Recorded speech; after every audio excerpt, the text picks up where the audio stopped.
And we are live. And we are live. Wow.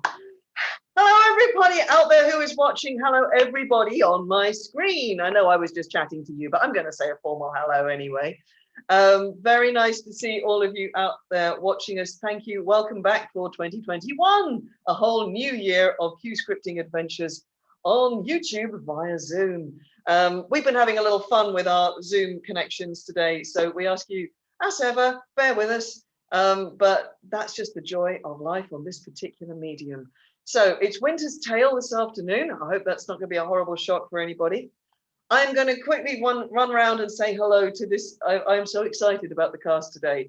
I was just sharing with them because we've got people in really fun places and they're all going to work together. And that's one of the joys of working like this.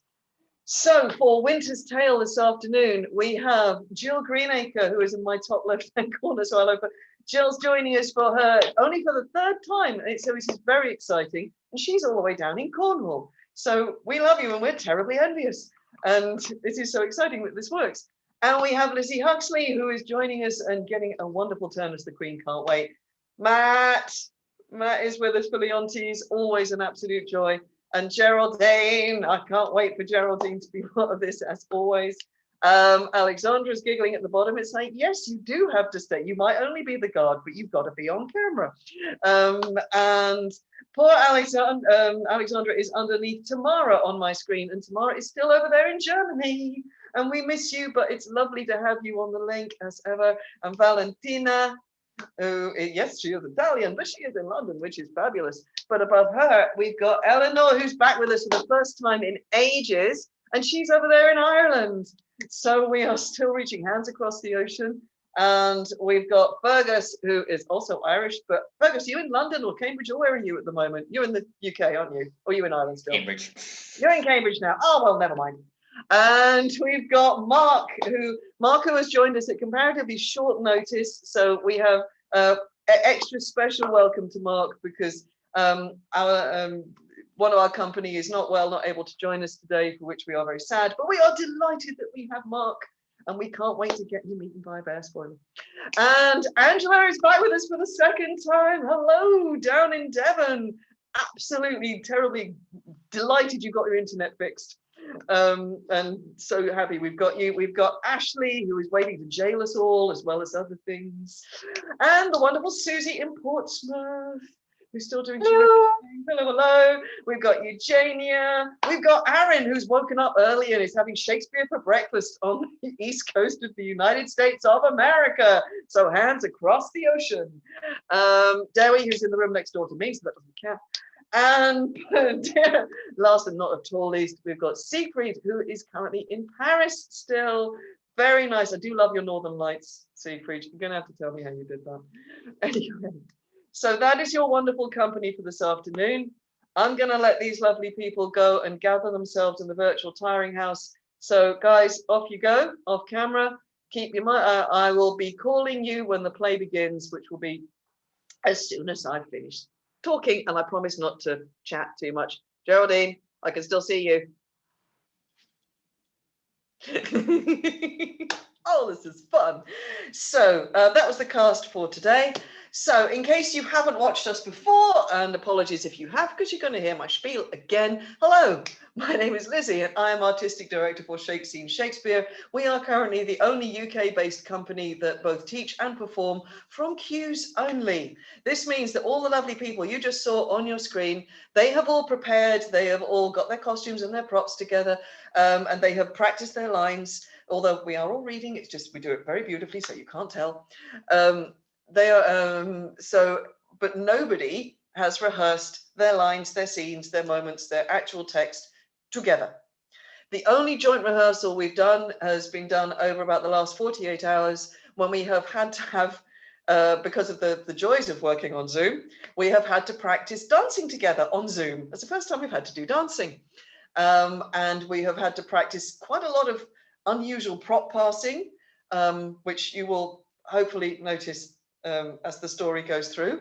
We've had games of Pass the Prince and Pass the Baby. That's been quite fun. So things like that have been practiced, and some of the music has been practiced, but basically what you're going to see is the first time that 99.9% of the play has been heard by everybody else who's in it. Why do we do it like this? Because this is how Shakespeare's own actors prepared the plays that he wrote, and he wrote them to be prepared and performed in this manner. So what we're doing is using this original technique and making it into something new, and even newer because it's on Zoom. So that's us, that's what we do, and that's why we're doing it. And this is going to be our Winter's Tale. Apologies if you hear noises in the background. My cat's decided to chase something around the floor. Oh dear, sorry about that. The joys of live theatre. Right, so it's Winter's Tale. I'm not going to talk anymore. I will simply set the scene and rearrange my screen so that I can see the book script. If you wonder what my job is during this, I am the book holder. So when we are performing live on stage and everybody is actually off book and various things like that, then if a line gets dropped, they call line and I feed them a line. Or if something goes really wrong, I will call somebody on. Why do I do that? Because that's how it was done in the original Renaissance playhouses. The book holder was there to basically, you know, plug the gaps when gaps happened and make it appear that they didn't. So for the purposes of the way we perform at the moment over Zoom for you this afternoon, my job is to basically pop up and be the voice if somebody's internet drops all of a sudden, or if something for some reason doesn't work, or if something has been, you know, turns out not to be in the script that should have been there, which shouldn't happen, but you never know because this is a live medium, then you'll hear my voice pop up on occasion. So that's all, that's why I'm here, that's what I do. I will also pop up at the interval and have a little chat with you while everybody else catches their breath. Otherwise, hopefully, you won't be hearing from me again till the interval. So, right, before I introduce the, right, our donations link is there. If you're on our YouTube, then our donations link is there as usual. The donations come to us. They go into a pot, which is collected up and shared between the members of the company that are experiencing financial hardship in these unusual times. And we also send a proportion of it to the Stephen Lawrence Foundation, which has been renamed and whose new name has just gone completely out of my head, which I will try and check during the first half. But so we are very sort of passionate about supporting various charities, and that's our one for them. That we're supporting at the moment. So if you're able, please drop a few pennies in our hat. They are very much appreciated. They are not expected, but they are accepted. And that is, you know, and if you can't, we hope you thoroughly enjoy this afternoon anyway. Right, enough chat. Winter's Tale. They say a sad tale is best for winter. Let's see how sad this one really is. We are going to start out by going to the court of King Leontes and Queen Hermione, King and Queen of Sicilia. And visiting at this court is the King of Bohemia, Polixenes, who grew up and was a childhood friend of King Leontes. These two are as close as siblings. And this is a wonderful, heartwarming friendship that has been lifelong. And that is where the Winter's Tale begins. That's all I'm going to tell you. So can I just check that for scene one, we have a Camillo and an Archidamus ready to enter? Can you just pop off your mics and go, yes? Yeah, ready. Okay, so take us please to the court of Sicilia. Guys, as soon as I am gone, as you know it, the stage is yours. Have a great first half. I'll see you guys at the interval. Enjoy. Hang on, this isn't going to work. That was a good start. Let's try that again. I'm gone.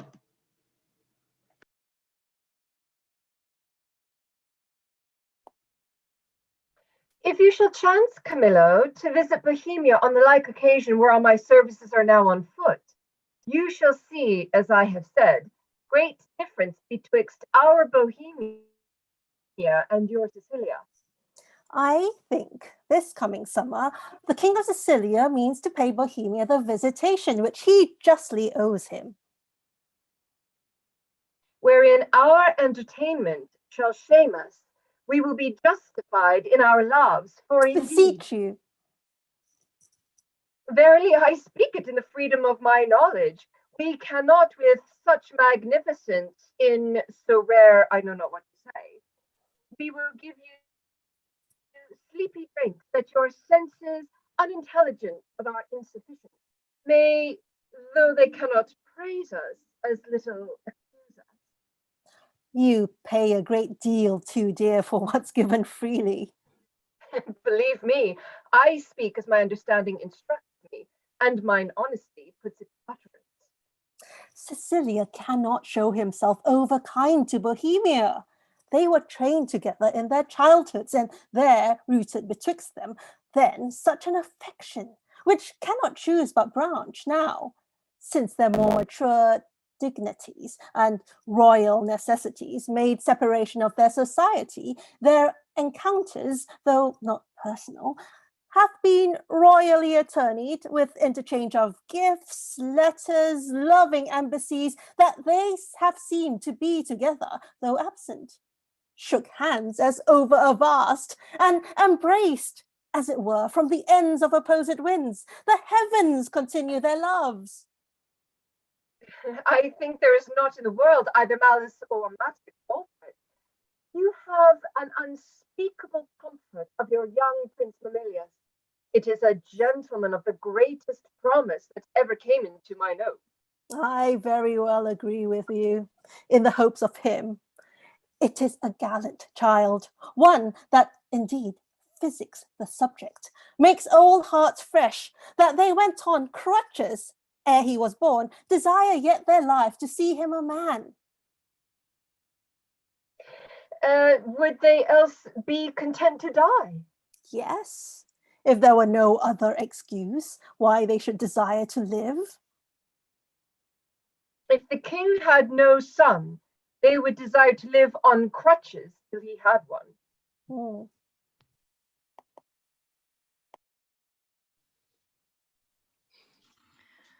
9 changes of the watery star hath been the shepherd's note since we were left our throne without a burden.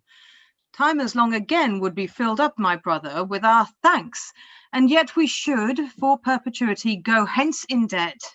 And therefore, like a cipher, yet standing rich in place, I multiply, with one we thank you, many thousands more that go before it. Stay your thanks a while, and pay them when you part. Sir, that's tomorrow. I am questioned by my fears of what may chance or breed upon our absence, that may blow no sneaping winds at home, to make us say, this is put forth too truly. Besides, I have stayed to tire your royalty. We are tougher, brother, than you can put us to it. No longer stay. 1 7-night longer. Very sooth, tomorrow. Look, we'll part the time betweens then, and in that I'll no gainsaying. Press me not, beseech you so. There is no tongue that moves, none i' the world, so soon as yours could win me. So it should now. Were there necessity in your request, although 'twere needful I deny it, my affairs do drag me homeward, which to hinder were in your love a whip to me. My stay to you a charge, a trouble, to save both. Farewell, our brother. Tongue-tied, our queen, speak you. I had thought, sir, to have held my peace until you had drawn oaths from him not to stay. You, sir, charge him too coldly. Tell him you are sure all in Bohemia's well. This satisfaction, the bygone day proclaimed, say this to him, he's beat from his best ward. Well said, Hermione. To tell he longs to see his son was strong. But let him say so then, and let him go. But let him swear so, and he shall not stay. We'll thwack him hence with distaffs. Yet of your royal presence I'll adventure the borrow of a week. When at Bohemia you take my lord, I'll give him my commission, to let him there a month, behind the guest prefixed for parting, yet good deed, Leontes. I love thee, not ajar of the clock, behind what lady say she her lord? You'll stay? No, madam. Nay, but you will. I may not, verily.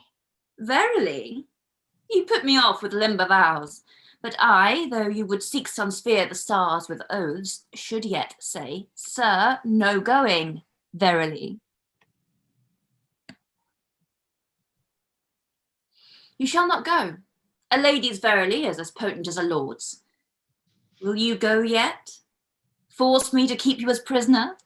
Not like a guest, so you shall pay your fees when you depart, and save your thanks. How say you? My prisoner or my guest? By your dread verily, one of them you shall be. Your guest then, madam. To be your prisoner should import offending, which is for me less easy to commit than you to punish. Not your gaoler then, but your kind hostess. Come, I'll question you of my lord's tricks and yours when you were boys.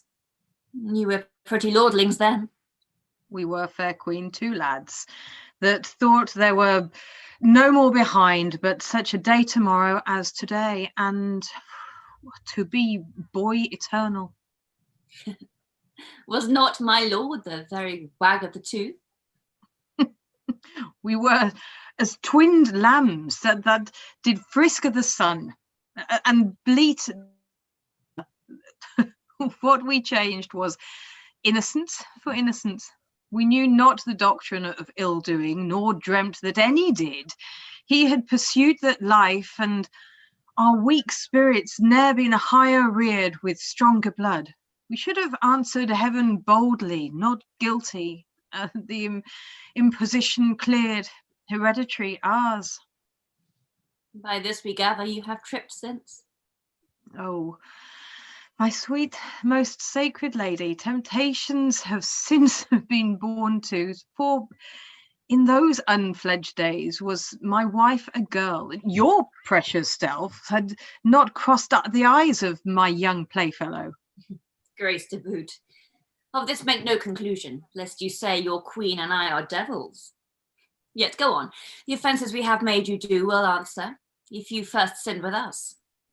And that with us you did continue fault, and that you slipped not with any, but with us. Is he one yet? He'll stay, my lord. At my request he would not.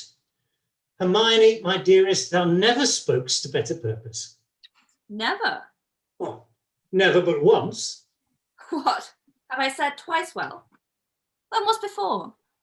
I prithee tell me, crams with praise and makes as fat as tame things. One good deed dying tangler slaughters 1,000. Waiting upon that, our praises are our wages. You may ride with one soft kiss 1,000 furlongs, ere with spur we heat an acre. But to the jail, my last good deed was to entreat his stay. What was my first? It has now the sister, or I mistake you. Oh, would her name were Grace. But once before I spoke well to the purpose. When? Nay, let me have it I long. Why, that was when 3 crabbed months had soured themselves to death, ere I could make thee open thy white hand and clap thyself my love. Then didst thou utter, I am yours forever. 'Tis grace indeed. Well, I low you now. I have spoke to the purpose twice. The one, forever earned a royal husband. The other, for some while a friend. Too hot, too hot. To mingle friendship far is mingling blood. I have tremor cordis on me. My heart dances, but not for joy, not joy. This entertainment may a free face put on, derive a liberty from heartiness, from bounty, fertile bosom, and well become the agent. It may, I grant. But to be paddling palms and pitching fingers as now they are, and making practised smiles as in a looking glass, and then to sigh as 'twere the more to the dear. Ah, that is entertainment my bosom likes not, nor my brows. Mamilius, art thou my boy? Aye, my good lord. Effects, why, that's my boarcock. What? How smutched thy nose? They say it is a copy out of mine. Come, Captain, we must be neat. Not neat, but cleanly, Captain. And yet the steer, the heifer, and the calf are all called neat. Still virginaling upon his palm. How now, you wanton calf? Art thou my calf? Yes, if you will, my lord. Thou wants to rough passion the shoots that I have to be full like me. Yet they say we are almost as like as eggs. Women say so, that will say anything. But were they false as ore-dyed blacks, as wind, as waters, false as dice are to be wished by one that fixes, no born twixt his and mine, yet were it true to say this boy were like me? Come, Sir Page, look on me with your welkin eye. Sweet villain, most dearest thy collop. Can thy dam? May it be affection.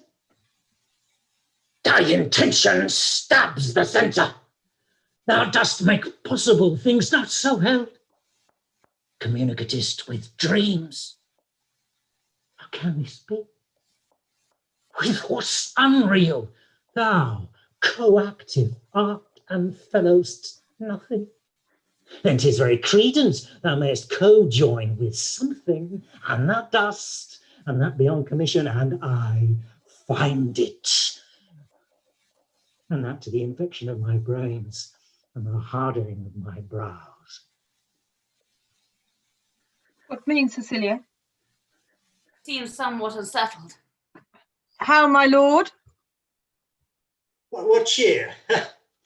How is't with you, best brother? You look as if you held a brow of much distraction. Are you moved, my lord? No, in good earnest. Sometimes nature will betray its folly, its tenderness, and make itself a pastime to harder bosoms. Looking on the lines of my boy's face, I methought I did recoil 23 years and saw myself unbreeched in my green velvet coat, yet my dagger muzzled lest it should bite its master and so prove, as ornaments often do, too dangerous. How like methought I then was to this colonel, this squash, this gentleman, mine honest friend. Will you take eggs for money? No, my lord, I'll fight. Ah, you will. Why, happy man be's told. My brother, are you so fond of your young prince as we do seem to be of ours? If at home, sir, he's all my exercise, my mirth, my matter, now my sworn friend, and then mine enemy, my parasite, my soldier, statesman, all. He makes a July's day short as December, and with his varying childness cures my thoughts that would thick my blood. So stands this squire officed with me. We two will walk, my lord, and leave you to your graver steps. Hermione, how thou lovest us, showing our brothers welcome. Let what is dear in Sicily be cheap. Next to thyself, my young rover, he's a parent to my heart. If you would seek us, we are yours in the garden. Shall attend you there? To your own bents dispose you. You'll be found, be you beneath the sky. I am angling now, though you perceive me not how I give line. Go to, go to. How she holds up the neb, the bill to him, and arms her with the boldness of a wife to her allowing husband. Gone already, inch thick, knee deep, o'er head and is a forked one. Go play, boy, play. Thy mother plays, and I play too, but so disgraced a part whose issue will hiss me to my grave. Contempt and clamour will be my knell. Go play, boy, play. There have been, where I am much deceived, cuckolds ere now, and many a man there is, even at this present now, whiles I speak this, holds his wife by the arm, and little thinks she has been sluiced in's absence, and is pond fished by his next neighbour, as a smile, his neighbour. Nay, there's comfort in't, whilst other men have gates, and those gates opened as mine against their will. Should all despair that have revolted wives, the tenth of mankind would hang themselves. Physic for it, there's none. It is a bawdy planet that will strike where 'tis predominant, and 'tis powerful, think it. From east, west, north, and south, be it concluded, no barricado for a belly. Know it. It will let in and out the enemy with bag and baggage. Many thousand dons have the disease and feel it not. How now, my boy? I am like you say. Why, that's some comfort. Oh, what? Camillo, there. Aye, my good lord. Go play, Mamilius. Thou art an honest man. Camillo, this great sir will yet stay longer. You had much ado to make his anchor hold. When you cast out, it still came home. Didst note it? He would not stay at your petitions, made his business more material. Didst perceive it? They're here with me already, whispering, rounding. Cecilia is a so-forth. 'Tis far gone when I shall gust it last. How came Camillo that he did stay? At the good queen's entreaty. At the queen's behest. Good should be pertinent. But so it is. It is not. Was this taken by any understanding pate but thine? Thy conceit is soaking, will draw in more than the common blocks, not noticed by the finer natures, but by some severals of headpiece extraordinary. Lower messes, perchance, are to this business purblind. Say. Business, my lord? I think most understand Bohemia stays here longer. Ha! Stays here longer. Aye, but why? To satisfy your highness and the entreaties of our most gracious mistress. Satisfy the entreaties of your mistress? Satisfy? That suffice. I have trusted thee, Camillo, with all the nearest things to my heart, as well my chamber councils, wherein priest-like thou hast cleansed my bosom. I from thee departed, thy penitent reformed. But we have been deceived in thy integrity, deceived in that which seems so. Be it forbid, my lord. To bide upon't, thou art not honest, or, if thou inclinest that way, thou art a coward, which hocks his honesty behind, restraining from course required. Or else thou must be counted a servant, grafted in my serious trust, and therein negligent.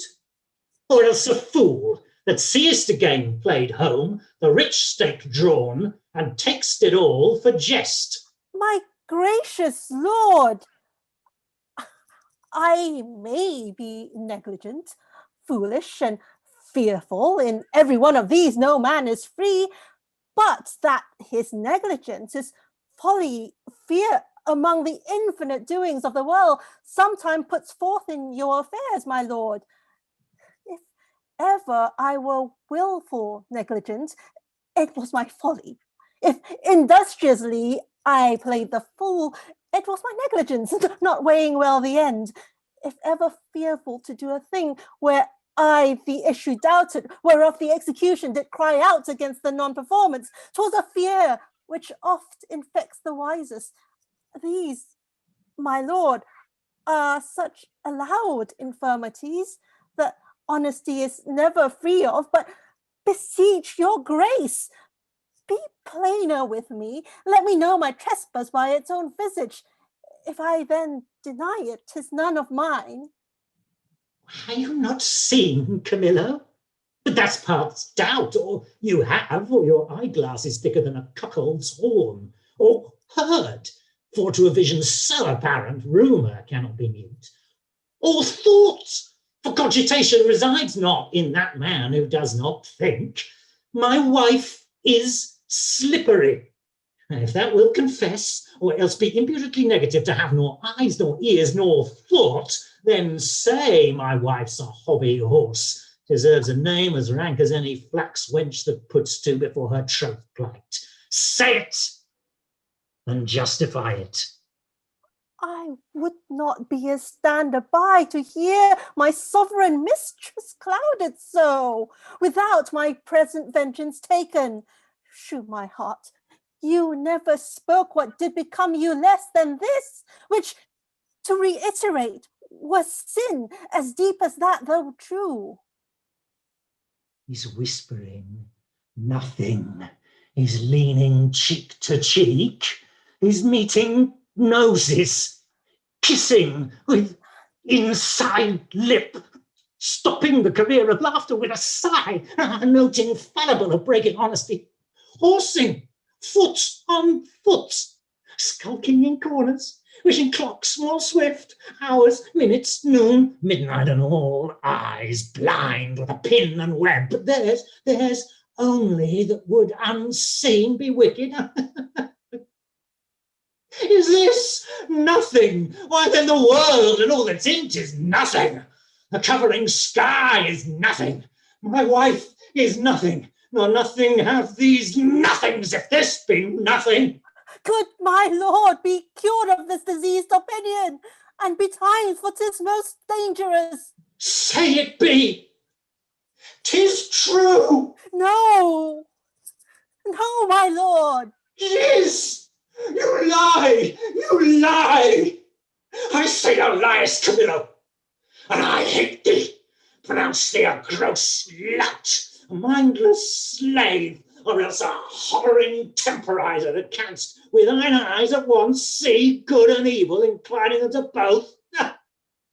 Were my wife's liver infected as her life, she would not live the running of one glass. Who does infect her? Why, he that wears her like her medal, hanging about his neck. Bohemia! Who, if I had servants true about me, that bear eyes to see alike mine honour as their profits, their own particular thrifts, they would do that which should undo more doing. Aye, and thou, his cup-bearer, whom I from meaner form have benched and reared to worship, who mayst see plainly, as heaven sees earth and earth sees heaven, how I am galled, mightst bespice a cup, to give mine enemy a lasting wink, which draught to me were cordial. Sir, my lord, I could do this, and that with no rash potion, but with a lingering dram that should not work maliciously like poison. But I cannot believe this crack to be in my dread mistress, so sovereignly being honourable. I have loved thee. Well, make that thy question and go rot. Just think I am so muddy, so unsettled, to appoint myself in this vexation? Sully the purity and whiteness of my sheets, which to preserve is sleep, which being spotted is goads, thorns, nettles, tails of wasps. Give scandal to the blood of a prince, my son, who I do think is mine, and love as mine, without ripe moving to it. No, would I do this? Could man so blench? I must believe you, sir. I do, and will fetch Bohemia for it, provided that when he's removed, your highness will take again your queen as yours at first, even for your son's sake, and thereby for sealing the injury of tongues and courts and kingdoms known and allied to yours. Thou dost advise me, even so as mine own course have set down. I give no blemish to her honour, none. My lord, go then, and with a countenance as clear as friendship wears at feasts, keep with Bohemia, and with your queen. I am his cupbearer. If from me he have wholesome beverage, account me not your servant. This is all. Do it, and thou hast the one half of my heart. Do it not, thou splitst thine own. I'll do it, my lord. I will seem friendly, as thou hast advised me. Oh, miserable lady. But for me, what case stand I in? I must be the poisoner of good Polixenes, and my ground to do it is the obedience to a master, one who in rebellion with himself will have all that are his, so too. To do this deed, promotion follows. If I could find example of thousands that had struck anointed kings and flourished after, I'll not do it. But since nor brass, nor stone, nor parchment bears not one, let villainy itself forswear it. I must forsake the court. To do it or no is certain to me a breakneck. Happy star reign now. Here comes Bohemia. This is strange. Methinks my favour here begins to warp, not speak. Good day, Camillo. Hail, most royal sir. What is the news of the court? None rare, my lord. The king hath on him such a countenance as he has lost some provenance, and a reign loved as he loved himself. Even now I met him with customary compliment, when he, wafting his eye to the contrary and falling his lip with of much contempt, speeds from me, and so leaves me to consider what is breeding that changes thus his manners. I dare not know, my lord. How? Dare not? Do not? Do you know and dare not? Be intelligent to me, 'tis thereabouts. For to yourself, what do you know you must and cannot say? You dare not, good Camillo. Your changed complexions are to me a mirror which shows to me mine change too. For I must be a party to this alteration, finding myself thus altered with? There is a sickness which puts some of us in distemper, but I cannot name the disease, and it is caught of you, yet are well. How caught of me? Make me not sighted like the Balis.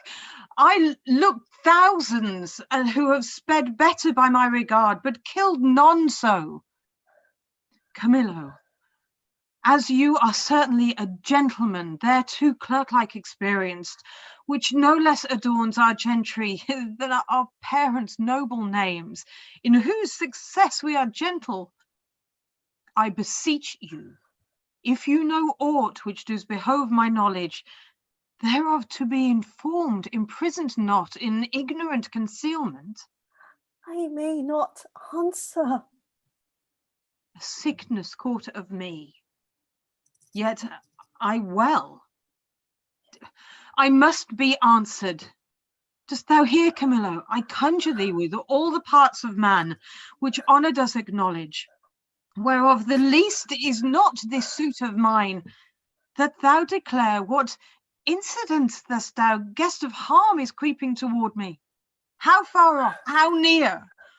Which way to be prevented, if to be, and if not, how best to bear it? Sir, I will tell you.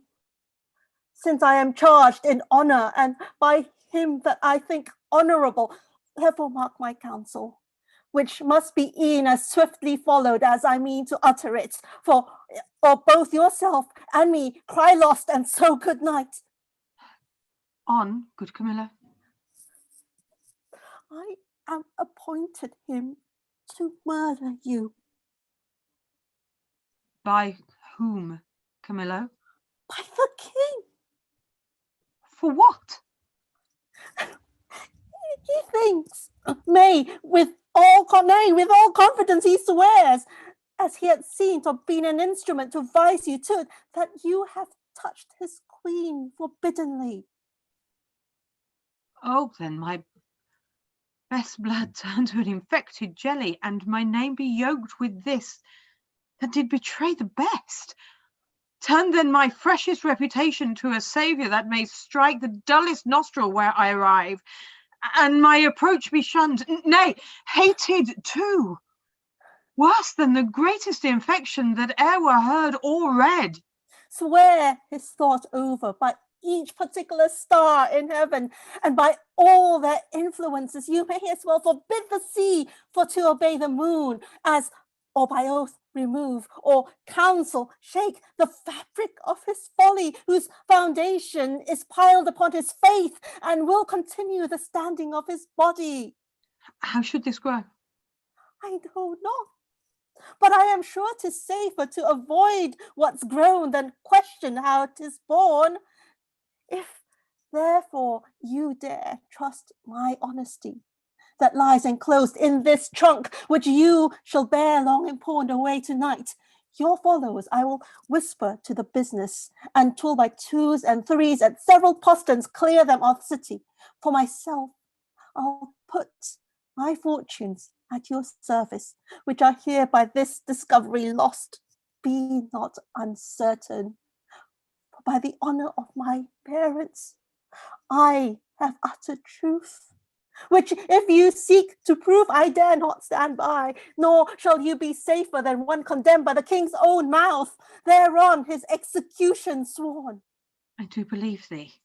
I saw his face, his heart in face. Give me thy hand, be pilot to me, and thy places shall still neighbour mine.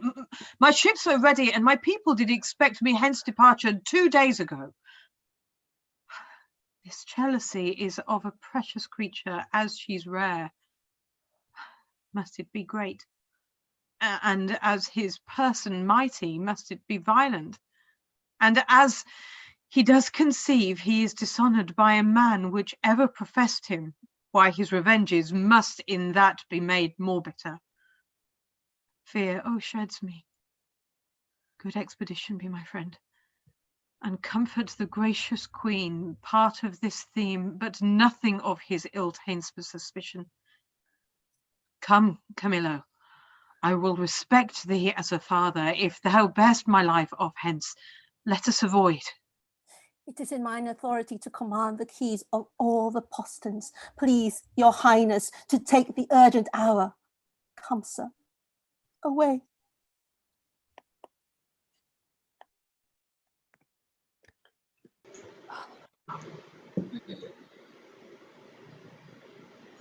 Take the boy to you. No troubles me. 'Tis past enduring. Come, my gracious lord, shall I be your playfellow? No, I'll none of you. Why, my sweet lord? You'll kiss me hard and speak to me as if I were a baby still. I love you better. Why so, my lord? Not for because your brows are blacker, yet black brows, they say, become some women best, so that there not be too much hair there, but in a semicircle or a half moon made with a pen. Who taught this? I learned it out of women's faces. Pray now, what color are your eyebrows? Blue, my lord. Nay, that's a mock. I have seen a lady's nose that has been blue, but not her eyebrows. Hark ye, the queen, your mother, rounds apace. We shall present our services to a fine new prince one of these days, and then you'll wanton with us, if we would have you. She is spread of late into a goodly bulk. Good time encounter her. What wisdom stirs amongst you? Come, sir, now. I am for you again. Pray you sit by us and tell us a tale. Merry or sad shalt be? As merry as you will. A sad tale's best for winter. I have one of sprites and goblins. Let's have that, good sir. Come on, sit down. Come on, do your best to fright me with your sprites. You're powerful. There was a man. Nay, come, sit down, then on. Dwelt by a churchyard. I will tell it softly, yon crickets shall not hear it. Come on then, give it to me in mine ear.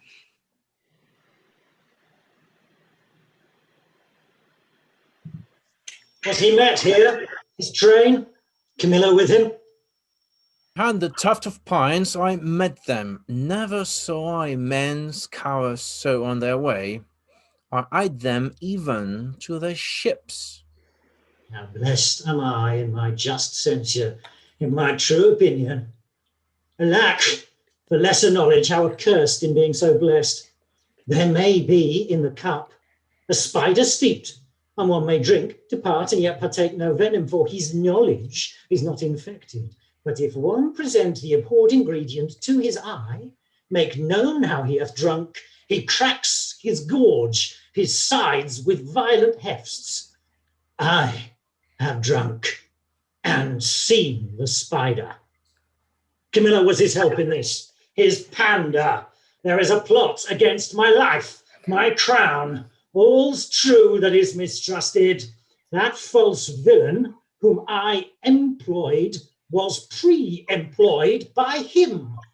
He has discovered my design, and I remain a pinched thing.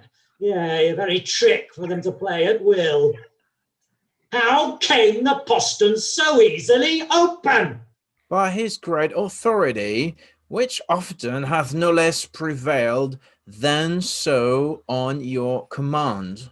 Ah, I know it too well. Give me the boy. I am glad you did not nurse him, though he does bear some signs of me, yet you have too much blood in him.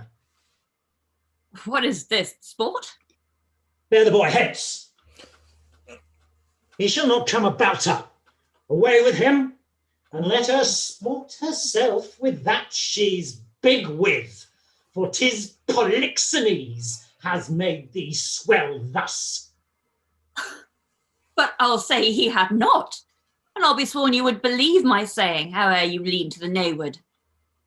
You, my lords, look on her, mark her well, but be about to say she is a goodly lady, and the justice of your hearts will thereto add, 'tis pity she's not honest, honourable, praise her but for this, her without door form, which on my faith deserves high praise, and straight the shrug, the hum, or ha, these petty brands that calumny doth use. Oh, I am out, that mercy does, for calumny will sear virtue itself. These shrugs, these hums and ha's, when you have said she's goodly, come between ere you can say she's honest.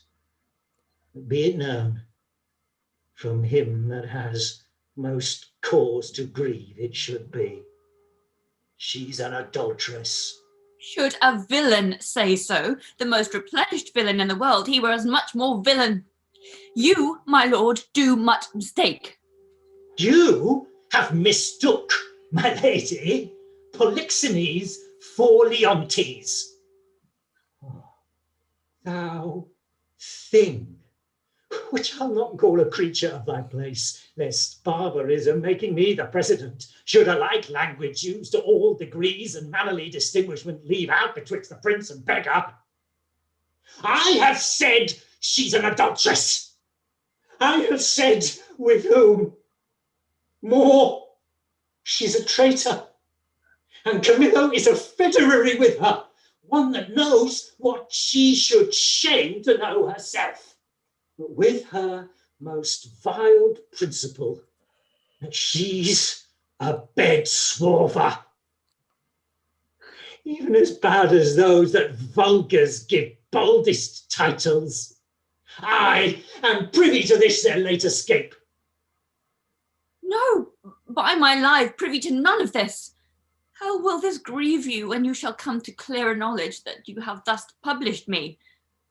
Gentle my lord, you scarce can write me throughly, than to say you did mistake. If I mistake, in those foundations which I build upon, the centre is not big enough to bear a schoolboy's top.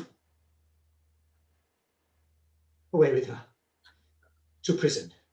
He who shall speak for her is afar off guilty, but that he speaks.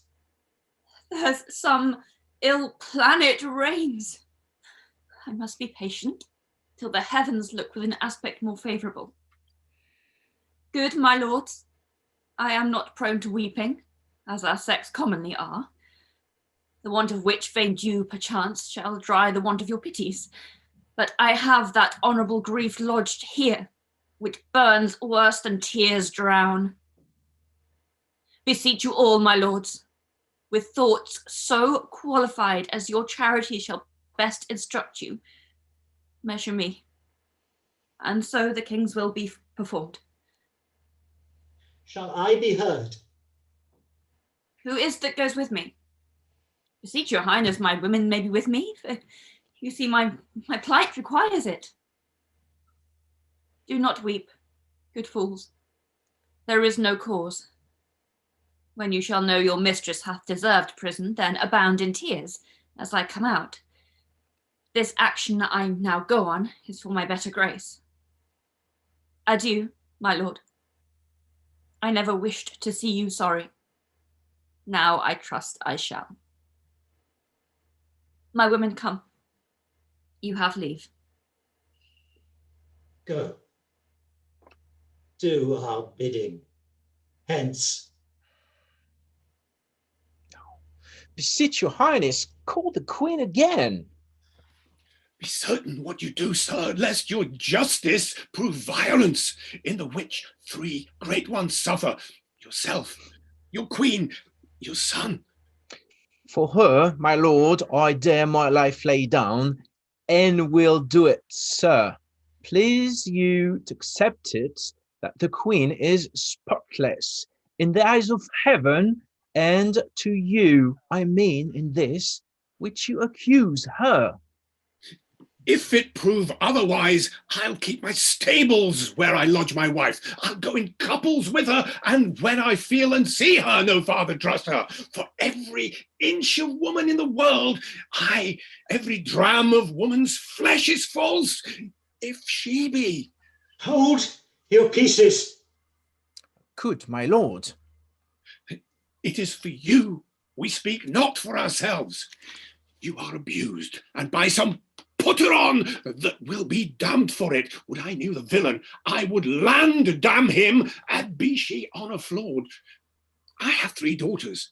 The eldest is 11, the second and the third 9, and some 5. If this prove true, they'll pay for it.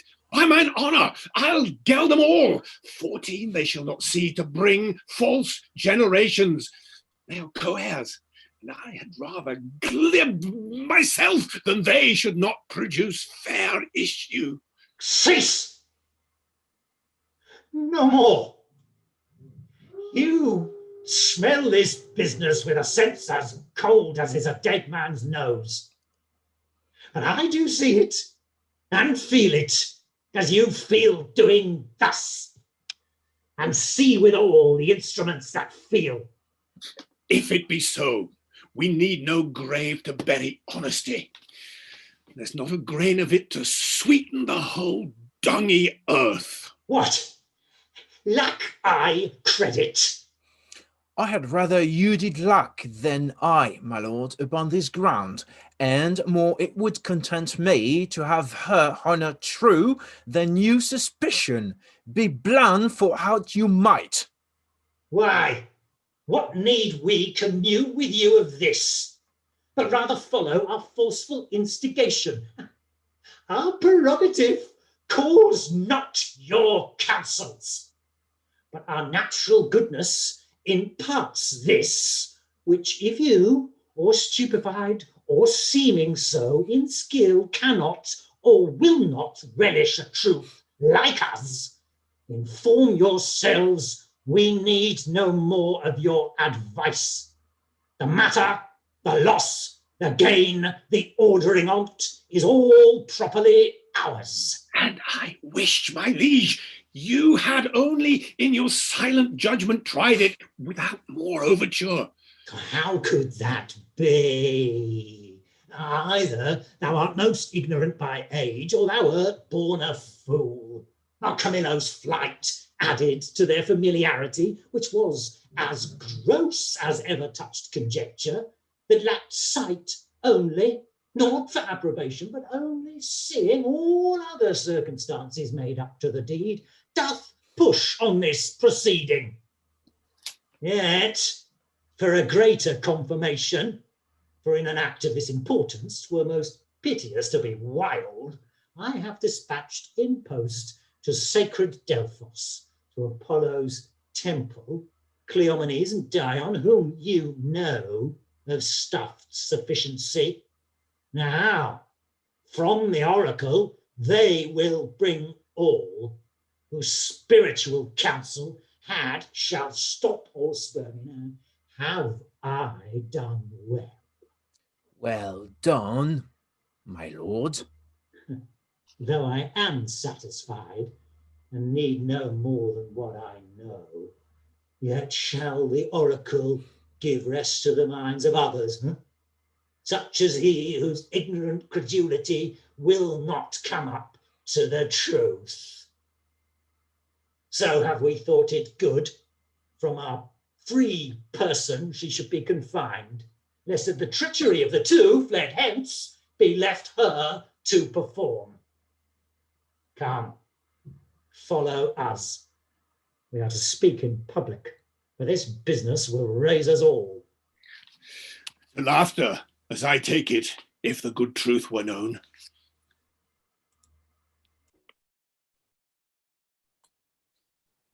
The keeper of the prison, call to him. Let him have knowledge who I am. Good lady, no court in Europe is too good for thee. What dost thou then in prison? Now, good sir, you know me, do you not? For a worthy lady, and one whom much I honour. Pray you then, conduct me to the Queen. I may not, madam, to the contrary, I have expressed commandment. Here's a do, to lock up honesty and honour from the access of gentle visitors. Is it lawful, pray you, to see her women? Any of them? Emilia?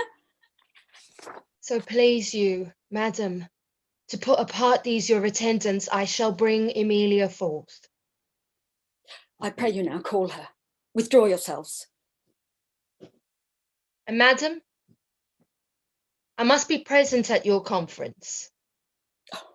Well, be it so, prithee. Here's such ado to make no stain a stain as passes colouring. Dear gentlewoman, how fares our gracious lady? As well as one so great and so forlorn may hold together on her frights and griefs, which never tender lady hath borne greater. She is, something before her time, delivered. A boy? A daughter, and a goodly babe, lusty and likely to live. The queen receives much comfort in't, says, my poor prisoner, I am innocent as you. As I dare be sworn. These dangerous, unsafe loons of the king, beshrew them. He must be told on it, and he shall. The office becomes a woman best. I'll take it upon me. If I proved honey mouth, let my tongue blister, and never to my red-looked anger be the trumpet any more. Pray you, Emilia, commend my best obedience to the queen.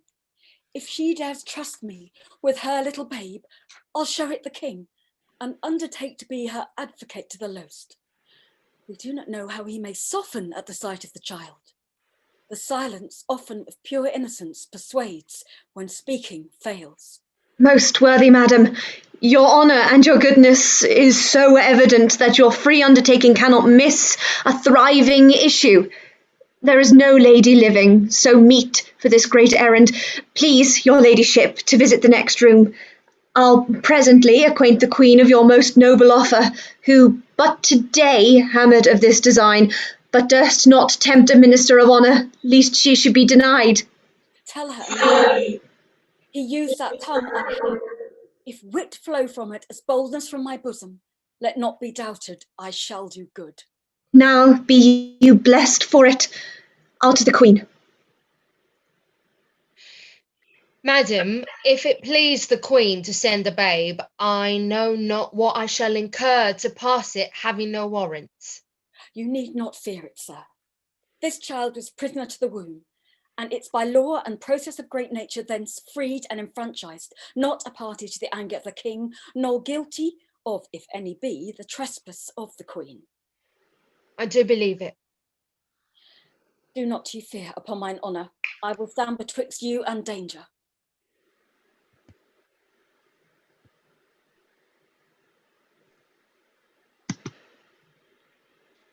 No night, no day, no rest.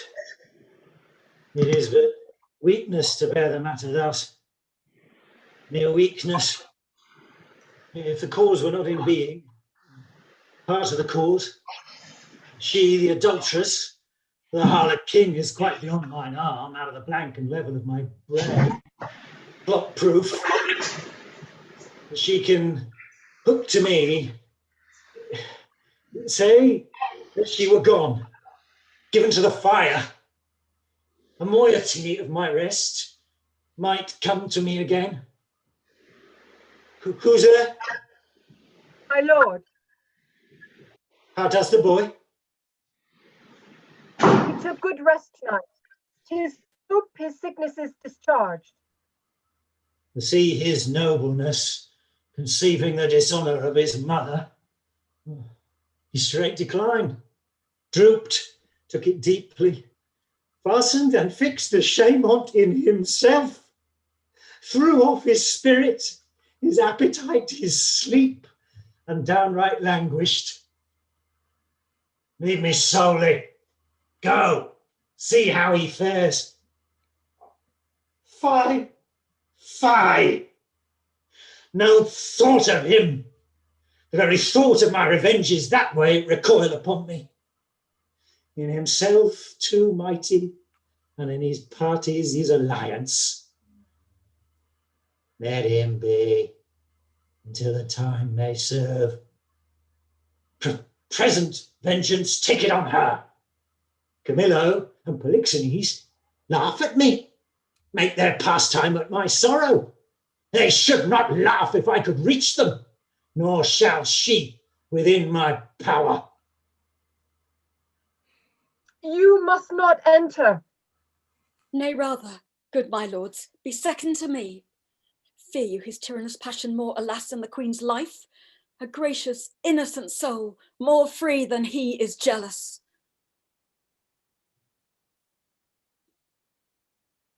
That's enough. That's enough.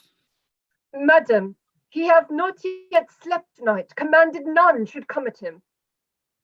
Not so hot, good sir. I come to bring him sleep.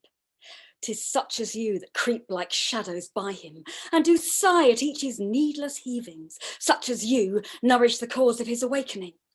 I do come with words as medicinal as true, honest as either, to purge him of that humour that presses him from sleep.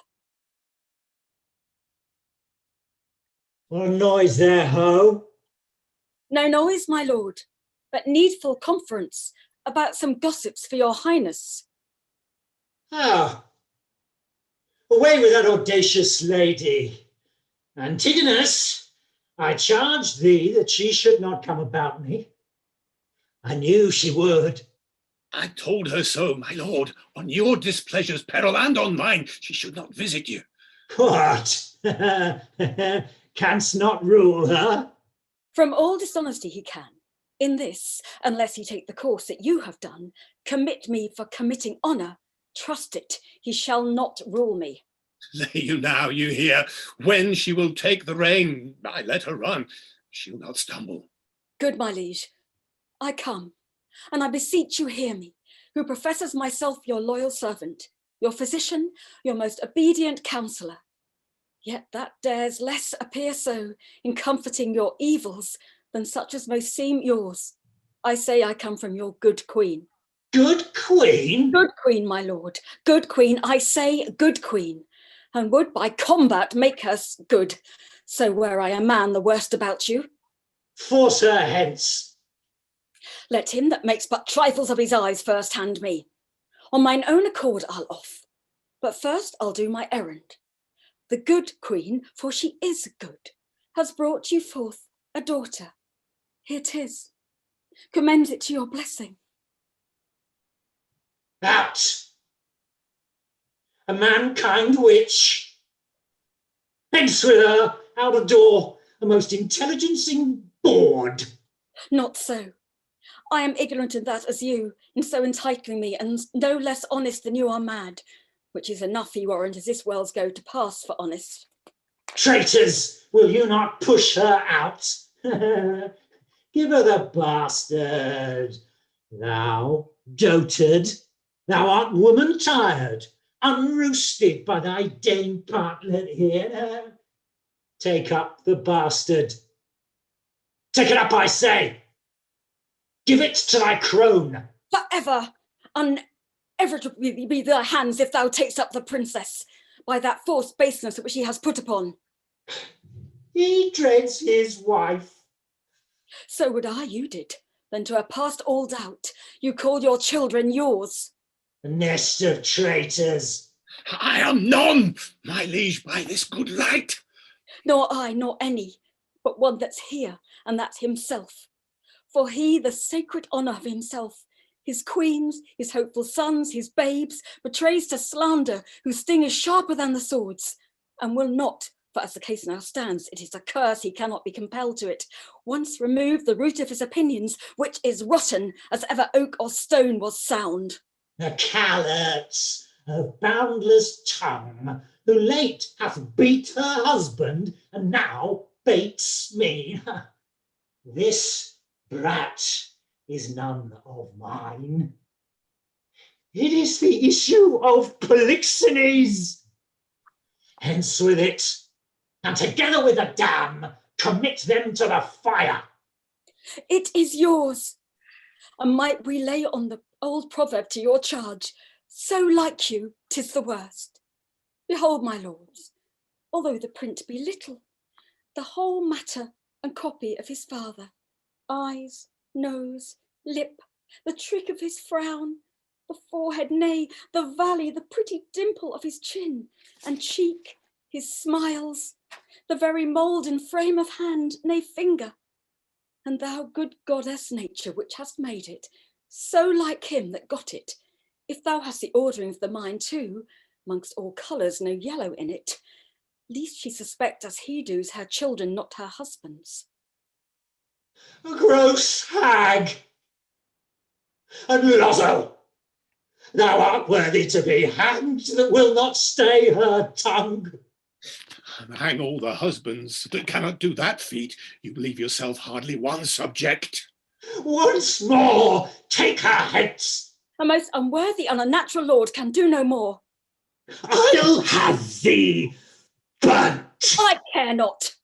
It is the heretic that makes the fire, not she which burns in it. He'll call you tyrant, but this cruel usage of your queen, not able to produce more accusation than your own weak-hinged fancy, something savours of tyranny, and will ignoble make you, yea, scandalous to the world. On your allegiance! Out of the chamber with her! I pray you, do not push me! Were I a tyrant, what were her life? She durst not call me so if she did know me one. Away with her! I pray you, do not push me. I'll be gone. Look's your babe, my lord. 'Tis yours. Jove send her a better guiding spirit. What needs these hands? You are that thus so tender o'er his follies will ne'er do him good, not one of you. And so, farewell. We are gone. Thou, traitor, hast set on thy wife to this, my child. Away with! Thou that hast a heart so tender o'er it, take it hence and see it instantly consumed with fire. Even thou, and none but thou. Take it up straight. Within this hour bring me word 'tis done, and by good testimony, or I'll seize thy life with what thou else call'st thine. And if thou refuse, and wilt encounter with my wrath, say so. The bastard brains with these my proper hands shall I dash out.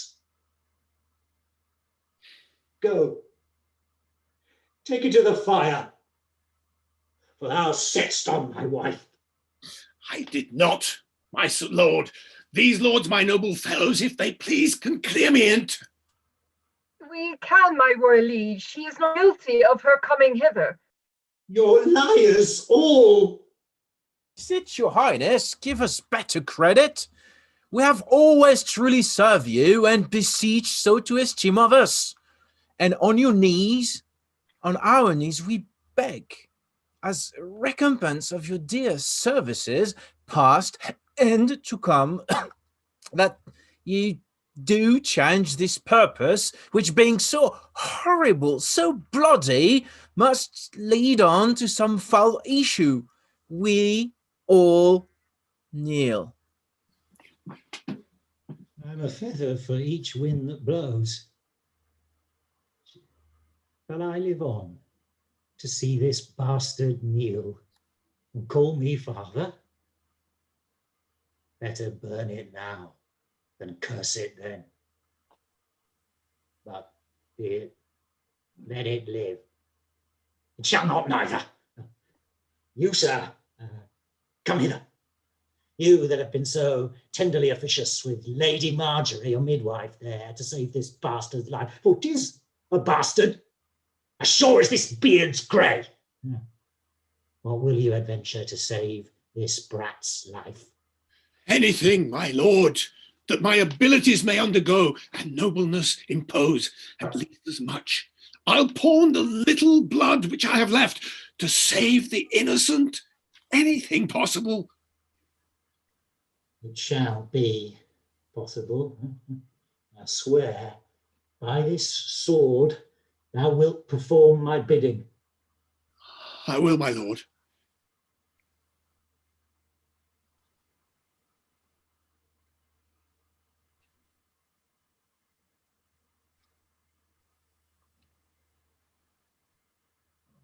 I mark and perform it, seest thou, for the fail of any point in it shall not only be death to thyself, but to thy lewd-tongued wife, whom for this time we pardon. We enjoin thee as thou art liegeman to us, that thou carry this female bastard hence, and that thou bear it to some remote and desert place quite out of our dominions, and that there thou leave it, without more mercy to its own protection and favour of the climate. As by strange fortune it came to us, I do in justice charge thee on thy soul's peril and thy body's torture, that thou commend it strangely to some place where chance may nurse or end it.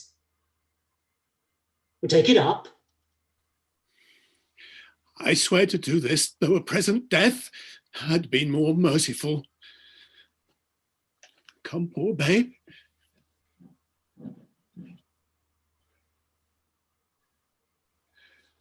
Some powerful spirit instruct the kites and ravens to be thy nurses.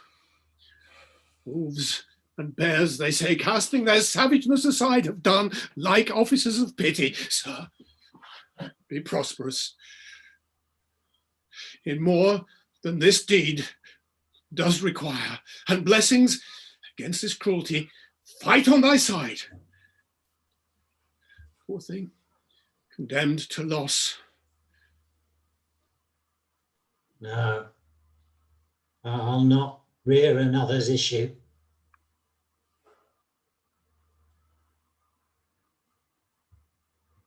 Pleased, your highness, post from those you sent to the oracle are come. An hour since, Cleomenes and Dion, being well arrived from Delphos, are both landed, hasting to the court. So please you, sir, their speed hath been beyond account. 23 days they have been absent. It's good speed. Foretells that great Apollo suddenly will have the truth of this appear. Prepare you, lords. Summon a session that we may arraign our most disloyal lady. As she hath been publicly accused, so shall she have a just and open trial. While she lives, my heart will be a burden to me. Leave me and think upon my bidding.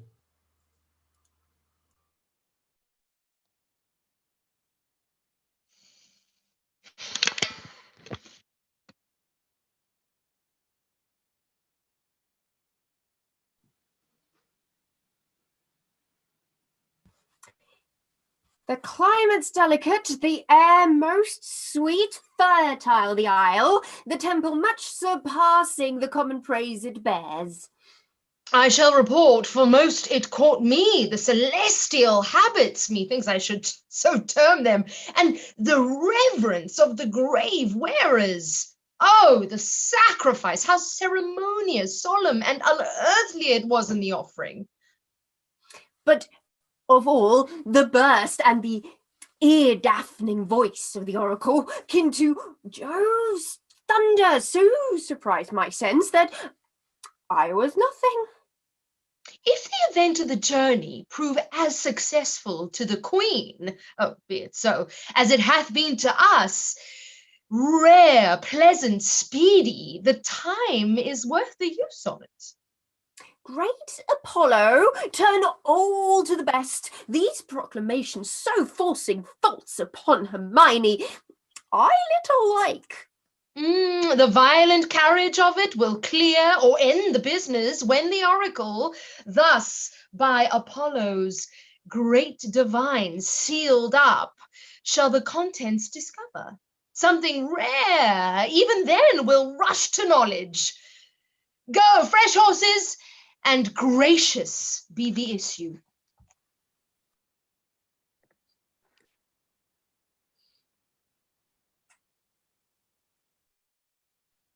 His sessions, to our great grief we pronounce, even pushes against our heart. But he tried, the daughter of a king, our wife, and one of us too much beloved. Let us be cleared of being tyrannous, since we so openly proceed in justice, which shall have due course even to the guilt or the purgation. Produce the prisoner. It It is His Highness' pleasure that the Queen appear in person here in court. Silence. Read the indictment. Hermione, Queen to the worthy Leontes, King of Sicilia, thou art here accused and arraigned of high treason in committing adultery with Polixenes, King of Bohemia, and conspiring with Camillo to take away the life of our sovereign lord the king, thy royal husband. The pretense whereof being by circumstance partly laid open, thou, Hermione, contrary to the faith and allegiance of a true subject, didst conceal and aid them for their better safety to fly away by night. Since what I am to say must be but that which contradicts my accusation, and the testimony on my part, no other but what comes from myself, it shall scarce boot me to say not guilty. Mine integrity, being counted falsehood, shall, as I express it, be so received. But thus, if powers divine behold our humane actions as they do, I doubt not then, but innocence shall make false accusations blush, and tyranny tremble at patience. You, my lord, best know, whom least will seem to do so, my past life hath been as content, chaste, as true as I am now unhappy, which is more than history can pattern, though devised and played to take spectators. For behold me, a fellow of the royal bed, which a moiety of the throne, a great king's daughter, mother to a hopeful prince, here standing to prate and talk for life and honour, for who please to come and hear. For life, I prize it as I weigh grief, which I would spare. For honour, 'tis a derivative from me to mine, and only that I stand for. I appeal to your own conscience, sir. Before Polixenes came to your court, how I was in your grace, how merited to be so. Since he came, with what encounter so uncurrent I have strained to appear thus. If one jot beyond the bound of honour, or in act or will that way inclining, hardened be the hearts of all that hear me, and my nearest of kin cry, fie upon my grave.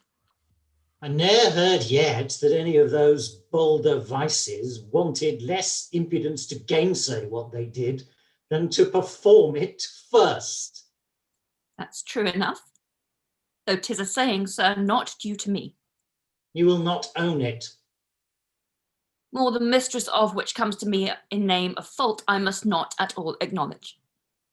For Polixenes, with whom I am accused, I do confess, I loved him as in honour he required, with such a kind of love as might become a lady like me, with a love even such, so and no other as yourself commanded, which not to have done, I think, had been in me both disobedience and ingratitude to you, and towards your friend, whose love had spoke even since it could speak, from an infant, freely that it was yours. Now for conspiracy, I know not how it tastes, though it be dished for me to try how. All I know of it is that Camillo was an honest man, and why he left your court, the gods themselves, wotting no more than I, are ignorant. You knew of his departure, as you know what you have undertaken to do in his absence. Sir, you speak a language that I understand not. My life stands in the level of your dreams, which I'll lay down. Your actions are my dreams. You were a bastard by Polixenes, and I but dreamed it. As you were past all shame, those of your fact are so. so past all truth, which to deny concerns more than avails. For as thy brat hath been cast out, like to itself, no farther owning it, which is indeed more criminal in thee than it, so thou shalt feel our justice, in whose easiest passage look for no less than death. Sir, spare your threats. The bug with which you would fright me with, I seek. To me can life be no commodity. The crown and comfort of my life, your favour, I do give lost. For I do feel it gone, but know not how it went. My second joy and first fruits of my body, from his presence I am barred like one infectious. My third comfort, starred most unluckily, is from my breast, the innocent milk in it most innocent mouth, hauled out to murder. Myself on every post proclaimed a strumpet, with a modest hatred the childbed privilege denied which longs to women of all fashion. And lastly, hurried here to this place, in open air, before I have got strength of limit. Now, my liege, tell me what blessing I have here alive, that I should fear to die. Therefore proceed. But yet, hear this. Mistake me not, no life. I prize it not a straw, but for mine honour, which I would free. If I shall be condemned upon surmises, or proofs, sleeping elf, but what your jealousies awake, I tell you, 'tis rigour and not law. Your honours all, I do refer me to the oracle. Apollo be my judge. This your request is altogether just. Therefore, bring forth, and in Apollo's name, his oracle. The Emperor of Russia was my father. Oh, that he were alive and here beholding his daughter's trial. That he did but see the flatness of my misery, yet with eyes of pity, not revenge.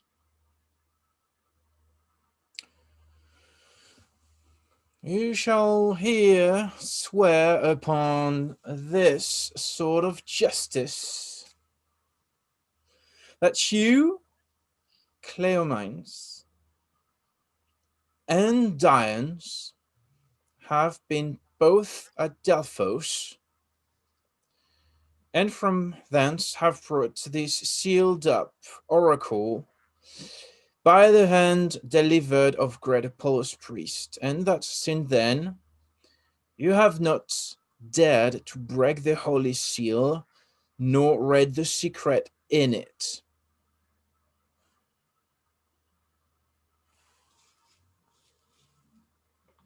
All this we swear. Break up the seals and read.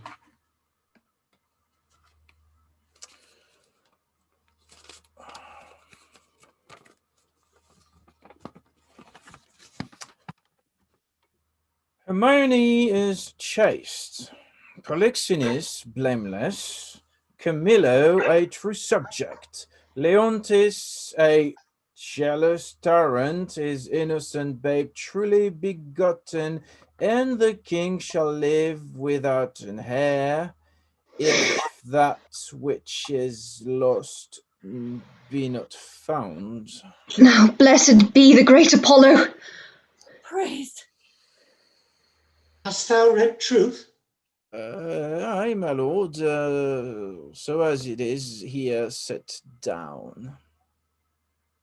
There is no truth at all in the oracle. The session shall proceed. This is mere falsehood.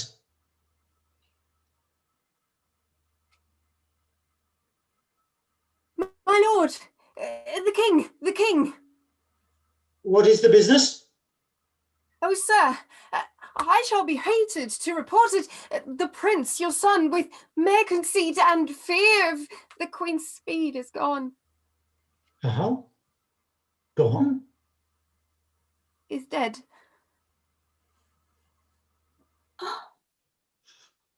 Apollo's angry, and the heavens themselves do strike at my injustice. How now there? News is mortal to the Queen.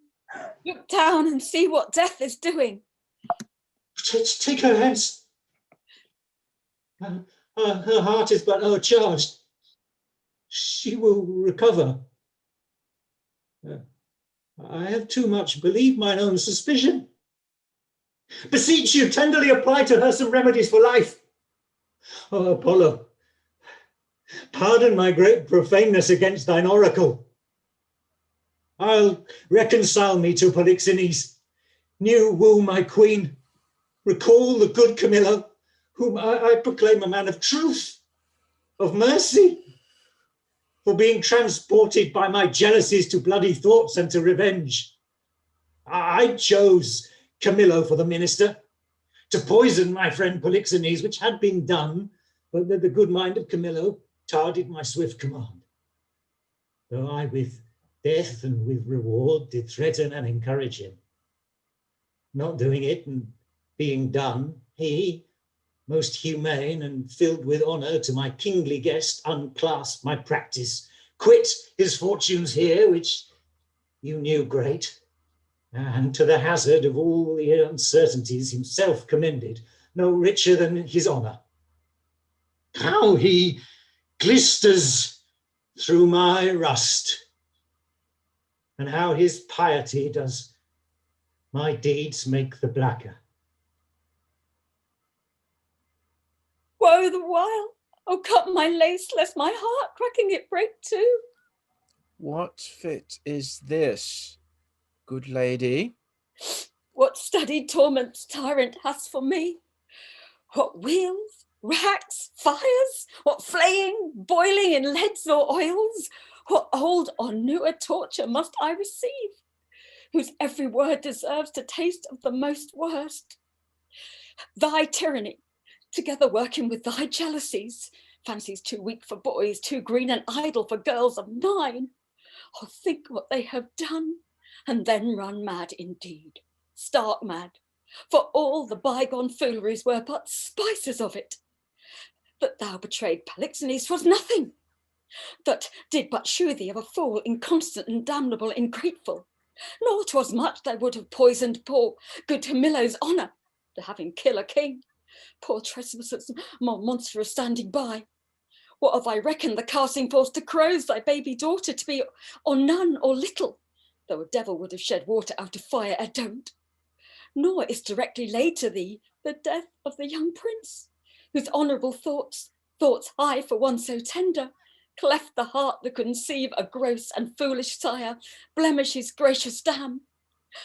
This is not, no, laid to the answer, but the last. O lords, when I have said, cry woe.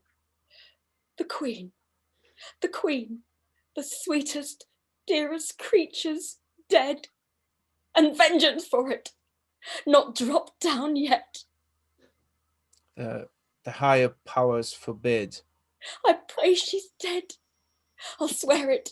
If word nor oath prevail not, go and see.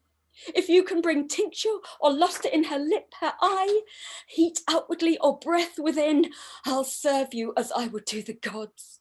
But, O thou tyrant, do not repent these things, for they are heavier than all thy woes can stir. Therefore betake thee to nothing but despair. 1,000 knees, 10,000 years together, naked, fasting upon a barren mountain, and still winter in storm perpetual, could not move the gods to look that way thou wert. Go on, go on. Thou canst not speak too much. I have deserved all tongues to talk their bitterest. Say no more. How here the business goes, you have made faults in the boldness of your speech. I am sorry for it. All faults I make, when I shall come to know them, I do repent. Alas, I have showed too much the rashness of a woman. He is touched to the noble heart. What's gone and what's past help should be past grief. Do not receive affliction at my petition. I beseech you rather let me be punished that have minded you of what you should forget.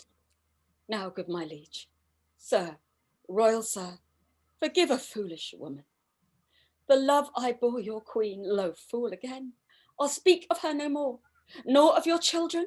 I'll not remember you or my own lord, who is lost too. Take your patience to you, and I'll say nothing. Thou didst speak but well when most the truth, which I receive much better than to be pitied of thee. Prithee, bring me to the dead bodies of my queen and son. One grave shall be for both. Upon them shall the causes of their death appear, unto our shame perpetual.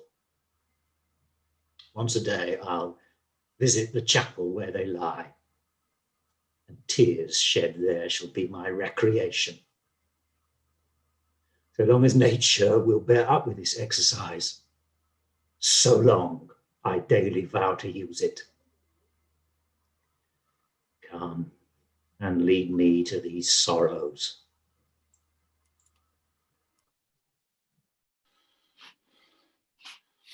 Thou art perfect then, our ship has touched upon the deserts of Bohemia.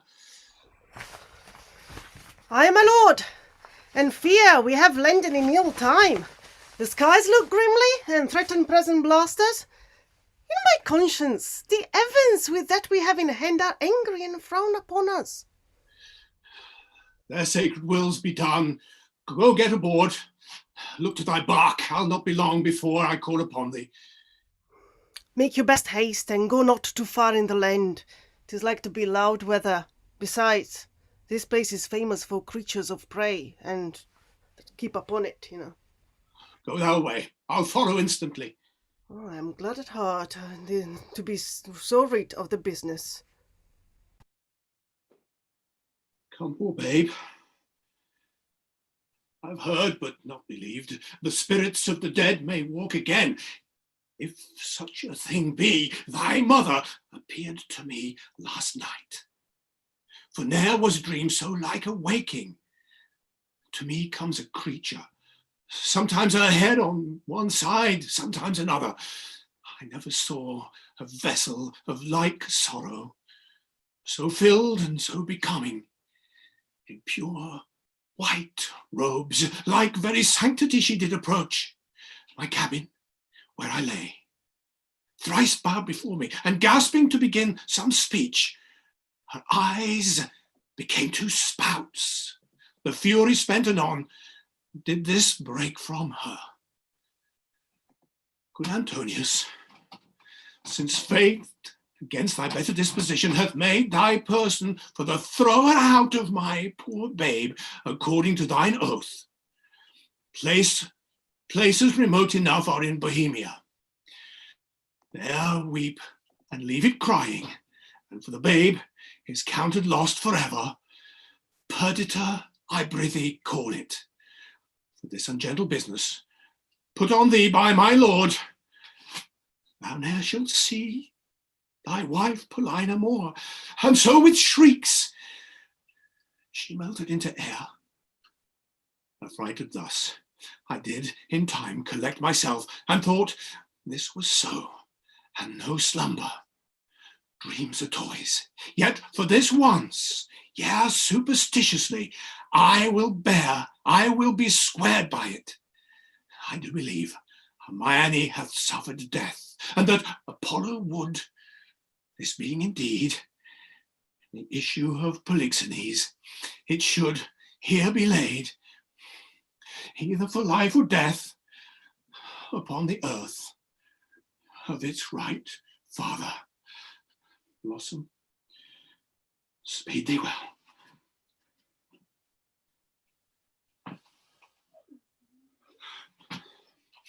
There lie,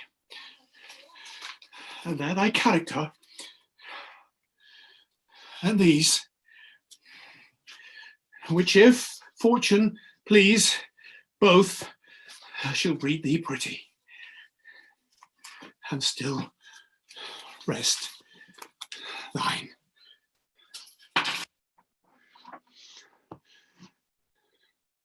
The storm begins, poor wretch, that for thy mother's fault art thus exposed to loss and what may follow. Weep I cannot, but my heart bleeds. The more accursed am I to be by oath enjoined to this. Farewell. And by day, the day frowns more and more. Thou art like to have a lullaby too rough. I never saw the heavens so dim by day. A savage clamour. Yes! We're gone forever!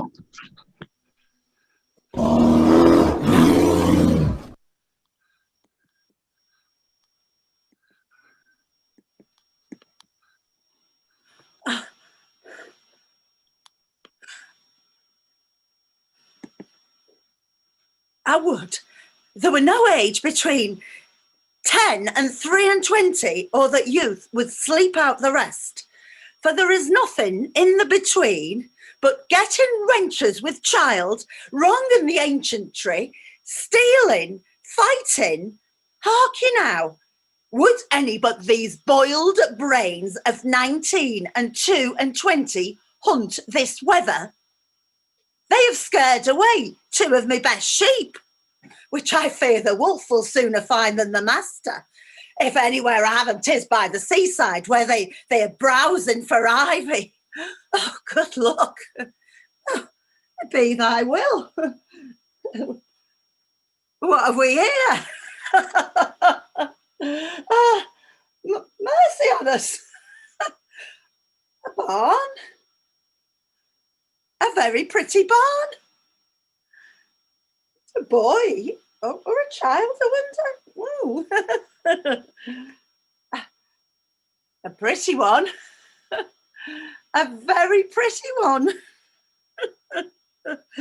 Sure, some scape. Oh, I'm not bookish. I can read. Waiting gentlewoman in the scape. This has been some stir work, some trunk work, some behind door work. They were warmer than this, that got this, than the poor thing is here. I'll take it up for pity. Yeah, I'll tarry till my son come. He hallowed even now. Oh! Are you so near? If thou see a thing to talk on when thou art dead and rotten, come here. Come hither. What ails thou, man? I have seen 2 such sights, by sea and by land. But I am not to say it is the sea, for now it is the sky, but betwixt the firmament and it, you cannot trust like Bodkin's point. Why, boy, how is it? I would you did but see like how it chafes, how it rages, how it takes up the shore. But that's not to the point. Oh, the most piteous cries of the poor souls, sometimes to see him, and sometimes not to see him. Now the ship boring the moon with her main mast, and anon swallowed it with yeast and froth. And as you'd thrust a cork into a hogshead. And then for the land service, to see how the bear tore out his shoulder bone, and how he cried to me for help, and said his name was Antigonus, a nobleman. Oh, but to make an end of the ship, to see how the mast flabbergasted.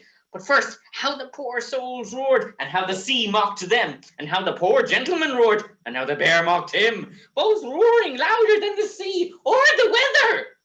Name of mercy! When was this, boy? Now! I've not wind since I have seen these sights. The men are not yet cold under water, nor the bear half dined on the gentleman. He's at it now. Would I have been by to have helped the old man? Yeah, I would you had been by the ship's side to have helped her. There, your charity would have lacked footing. Heavy matters. Heavy matters. But look thee here, boy. Now, bless thyself.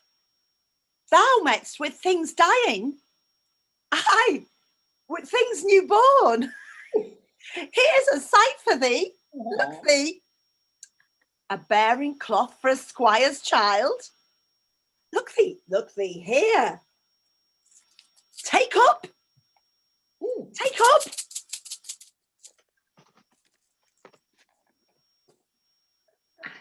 Open it. Open it. So, let's see. It was told me I should be rich by the fairies. This is some changeling. Open it. What's within it, boy? You're a mad old man. If the sins of your youth are forgiven, you are well to live. This is gold. Oh! Gold. This is fairy gold, boy, and 'twill prove so. So up with it. Keep it close. Home, home. The next way. We are lucky, boy. And to be so still requires nothing but secrecy. Let my sheep go. Come on, good boy. The next way home. Go you the next way with your findings. I'll go see if the bear be gone from the gentleman and how much he hath eaten. They are never cursed but when they are hungry. If there be any left of him, I'll bury it. That's a good deed. If thou mayst discern by that what is left of him, what he is, fetch me to the sight of him. Marry, will I? And you shall help to put him in the ground. 'Tis a lucky day, boy, and we will do good deeds in it. Okay, and indeed they will. This is the interval break in what is a remarkable tale. Thank you all very much. That was this is such a challenging play because you have this amazing tragedy which we've just gone through. Poor old, the things that happen in Sicilia. And now we have a breathing space and we come to Bohemia, to the free, young, happy shepherds. So anyway, those of you out there and those of you in the cast, this is your 5 minutes to breathe, put the kettle on, go and get yourself a glass of water. If anybody else needs a strong coffee or a stiff brandy, then please go ahead. I will be here just chatting to you guys for a little while about not very much, something, everything and nothing, just until we are ready to continue. So, Winter's Tale, a sad tale's best for winter. Is it though? I think it's because you could see the chat that's been going on between the cast. I think everybody's appreciating more the sort of the political twistedness and poisonness that's going on. I mean, the words of Leontes and the deeds of the world today and the parallels thereof are stunning.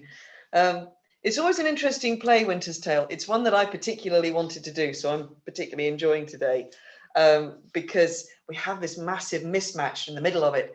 I always have this feeling that Shakespeare had written this perfect, horrible little political jealousy tragedy. And for some reason or another, or maybe it was performed exactly as it was, but it's as if it went in a drawer. And then suddenly one day he needed a pastoral comedy. And he needed it in a hurry. So it's almost like we have the second part, spoiler alert, which is more to do with the shepherds that have now collected our lost baby princess and their lives and what comes later. It's almost like we've had winter, now do we have spring perhaps? But it is one of those questions that is always asked about this play, and to be truthful, I have no answer. I simply say this is a play, and a play is to entertain. And we begin with dark and dangerous and poisonous deeds of politics. And then Leontes, who gives us his life, his soul, and his blood and everything in this first half, gets a nice long rest. and then comes back again at the end of the play. So, which is also good. Something Shakespeare was good at. He gave his leading man plenty to do, and then he gave him a break. This is an unusual play because he doesn't usually get as big a break. He usually gets act 4 off, and that'll be it. But yes, so Winter's Tale for a January afternoon seems appropriate. For those of you that are interested in knowing what is coming up with us, well, we are starting next month on Valentine's Day, in fact. We're starting our history adventure. And because it seemed to me that when you're doing the histories of Shakespeare, we did Richard III last year, which pretty much does work as a standalone play. But in some respects, is so much more interesting if you do it as part of a string of histories. And when you start thinking about a string of histories, inevitably that string gets longer and longer. So the decision is that we are going to start next month with Richard II, which I said will be on Valentine's Day. And yes, I know it's got nothing to do with love, but isn't it nice to have a little break from that on Valentine's Day? And well, it does have to do with love, because the king does love his country, but does the country love the king? That's a question. So it's going to be Richard II, and then March's play will be Henry IV, Part 1, followed, unsurprisingly, by Henry IV, Part 2. Then we're going to do a little sidestep into Merry Wives of Windsor, because we felt it was good to follow the story of Falstaff and give ourselves a little break. Then from that one, we're going into Henry V. That takes us into June. In July, we are going to take a little break from the histories and do Much Ado About Nothing. Well, because it's a play that we all very, very much want to do. It's a wonderful play. And I think we might need the little summer break. Then we'll be coming back and we're going to go Henry VI, Part 1, Part 2, Part 3, and we're going to go roll straight into into Richard III. So we're basically going to do the Wars of the Roses, the entire story, do our own little hollow crown from Richard II to Richard III. So it's going to be an adventure for us. I hope you will be able to join us and sort of see us partway through it. And we'll see what else happens. Now, I know that we started this in lockdown. I'm not anticipating lockdown runs for the entirety of this year. Every faith that we will be out and socializing and back to a better way of life before the end of the year. But we as a company, we are so enjoying doing this style of work. And it's just so much fun because we can keep working together and we can work together with relative ease, internet permitting. And that, so much is possible this way that is so much harder to do in theatre. We want to get back into theatres. Yes, we do, as soon as we can. You'll hear us talking about it and we will be there. But until then, we are going to make the best of what we can do and solidly fill up our time with a great histories adventure. So that starts next month. Hope you can join us. There will still be scenes adventures to lighten the mix in between times. So don't worry if you fancy a little break from history. We'll still be here for that. So I think we may have had enough of me chatting. I think everybody's had time. Yep, we've had time to get people out and back. I'm keeping half an eye on the chat to make sure the cast is still around. So we're going to go back into Winter's Tale and finish our story. So where did we leave off? Well, we left little Princess Perdita, the poor little lost one, she who is lost, who's been abandoned in Sicilia, which is believed to be, Bohemia. Why do I get the kingdoms mixed up? She's in Bohemia. She's been abandoned.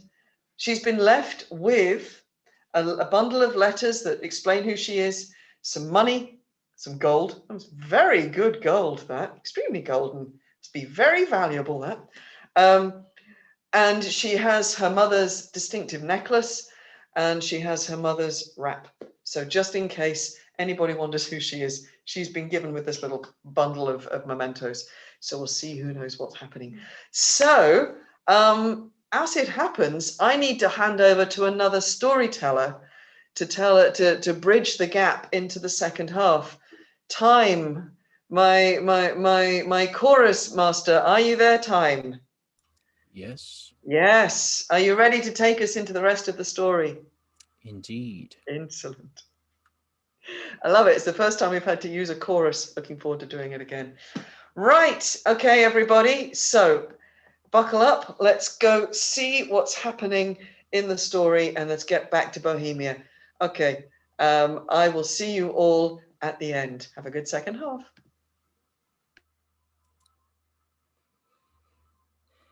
I that please some, try all, both joy and terror of good and bad, that makes and unfold error.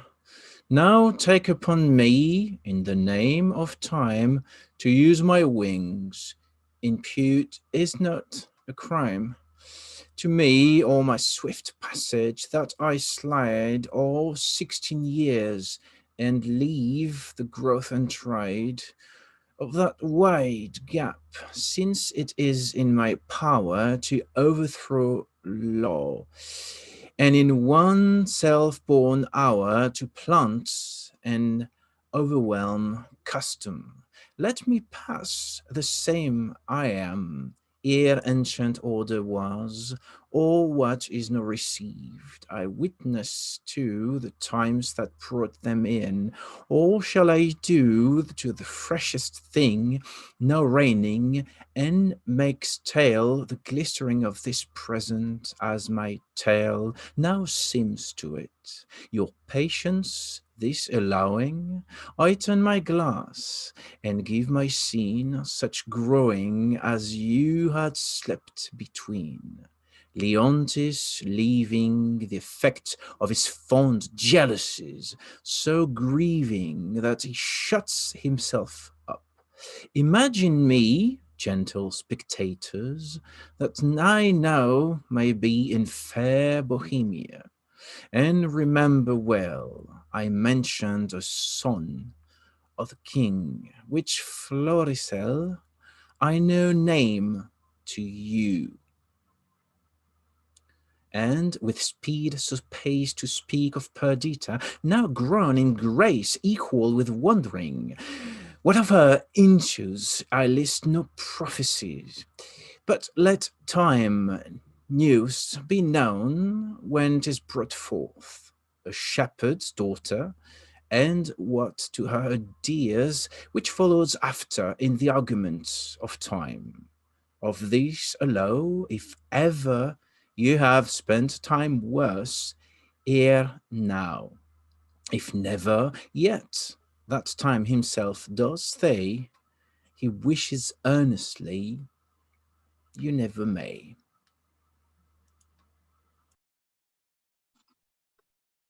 I pray thee, good Camillo, be no more importunate. 'Tis sickness denying thee anything, a death to grant this. It is 15 years since I saw my country. Though I have for the most part been aired abroad, I desire to lay my bones there. Besides, the penitent king my master hath sent for me, to whose feelings, sorrows I might be some allay, or I ween to think so, which is another spur to my departure. As thou lovest me, Camillo, wipe not out the rest of thy services by leaving me now. The need I have of thee, thine own goodness hath made. Better not to have had thee, than thus to want thee. Thou having made me businesses which none without thee can sufficiently manage, must either stay to execute them thyself, or take away with thee the very services thou hast done. Which, if I have not enough considered, as too much I cannot, to be more thankful to thee, shall be my study and my profit therein. The heaping friendships of that fateful country, Cecilia, prithee speak no more, whose very naming punishes me the remembrance of that penitent, as thou callest him, and reconciled king, my brother, whose loss of his most precious queen and children are even now to be afresh lamented.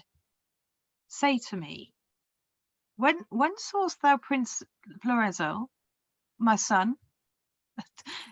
Kings are no less happy they issue, not being gracious, than they are losing them when they have approved their virtues. Sir, it is 3 days since I saw the prince. What his happier affairs may be are to me unknown.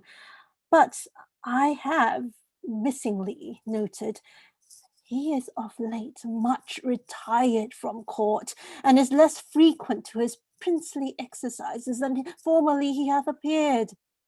I have considered so much, Camillo, and with some care, so far that I have eyes under my service, which look upon his removedness, from which I have this intelligence, that he is seldom from the house of a most homely shepherd, a man, they say, that from very nothing and beyond the imagination of his neighbours is grown to an unspeakable estate. I have heard, sir, of such a man, who hath a daughter of most rare note. The report of her is extended more than can be thought to begin from such a cottage. That's likewise part of my intelligence, but I fear the angle that plucks our son thither. Thou shalt accompany us to the place where we will, not appearing what we are, have some questions with the shepherd, from whose simplicity I think it is not uneasy to get the cause of our son's resort there. Prithee be my present partner in this business, and lay aside the thoughts of Cecilia. I willingly obey your command. My best, Camillo. We must disguise ourselves. When daffodils begin to peer with hay, the doxy o'er the dale, why then comes in the sweet of the year, for the red blood reigns in the winter's pale. The white sheep bleaching on the hedge with hay, the sweet birds, oh how they sing, doth set my pugging tooth on edge, for a quarter vale is a dish for a king. The lark, the deer, a lyre chants with hay, the thrush and the jay are summer songs for me and my aunts, while we lie tumbling in the hay. I have served Prince Florizell, and in my time wore 3 pile, but now I am out of service. But shall I go mourn for that, my dear? The pale moon shines by night, and when I wander here and there, I then do most go right. If tinkers may have leave to live and bear the sow-skin bouquet, then my account I well may give, and in the stocks avouch it. My father named me Autolycus, who, being as I am littered under Mercury, was likewise a snapper up of unconsidered trifles.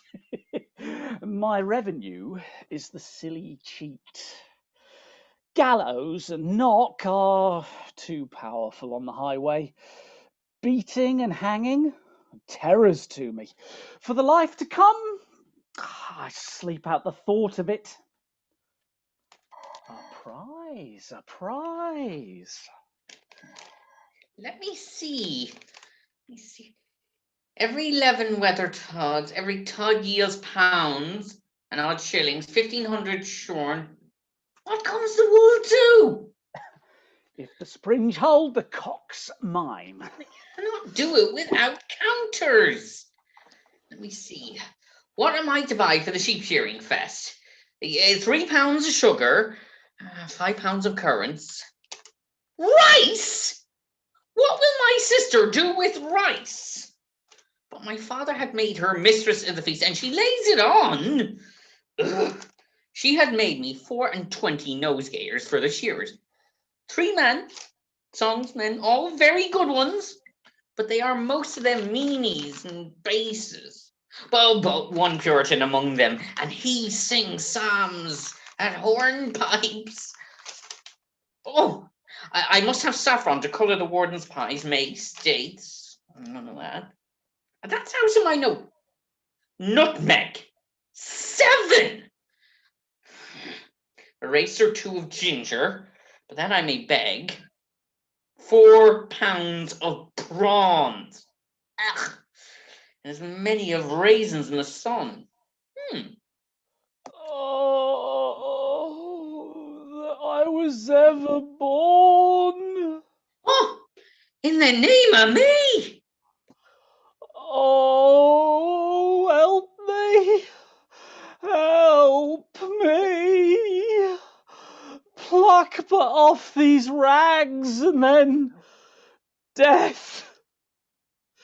Death. That poor soul, thou hast need of more rags to lay on thee rather than have these off. Oh, sir, the loathsomeness of them offend me. Oh, more than the stripes I have received, which are mighty ones and millions. Oh, alas, poor man, 1,000,000 of beating may come to a great matter. I am robbed, sir, and beaten. My money and apparel taken from me, and these detestable things put upon me. What, by a horseman or a footman? Oh, a footman. Indeed. A footman. He should be a footman by thy garments he had left with thee. If these be a horseman's coat, it hath been seen very hot service. Lend me thy hand, I'll help thee. Come, lend me thy hands.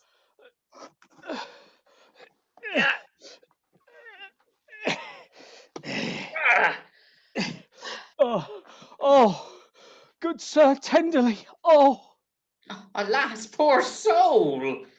Oh, good sir, softly, good sir, I fear. Sir, my shoulder blade is out. Oh, now, I can't stand. Softly, dear sir, good sir, softly. You have done me a charitable office.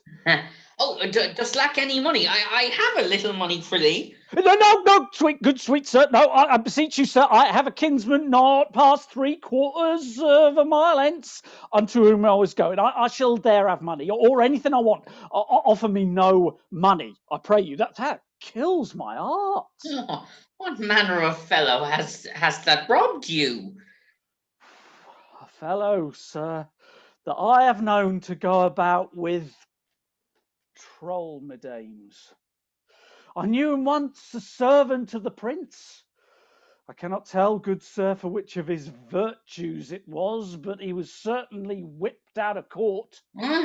His vice, you would say. There is no virtue wept out of the court. They cherish to make it stay there, and yet it will no more but abide. Vices, I would say, sir. I know this man well. He hath been since an ape bearer, then a process server, a bailiff. Then he compassed a motion of the prodigal son and married a tinker's wife within a mile where my land and living lies. And having flown over many knavish professions, he settled only in rogue. Some call him Autolycus. Out upon him! Prig for my life, prig! He haunts wakes, fairies, and bear baitings. Very true, sir. He, that's the rogue that put me into this apparel. Not a more cowardly rogue in all Bohemia. If you had but looked big and speared him and healed, he'd have run.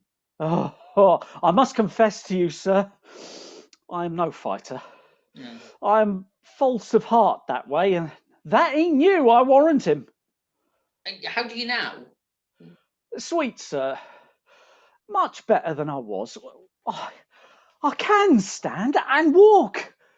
I will even take my leave of you and pace softly towards my kinsman's. Shall I bring thee on the way? No, good-faced sir, no, sweet sir. Well then, fairly well. I must go buy spices for our sheep shearing.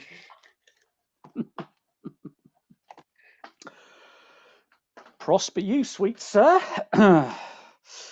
Your purse is not hot enough to purchase your spice.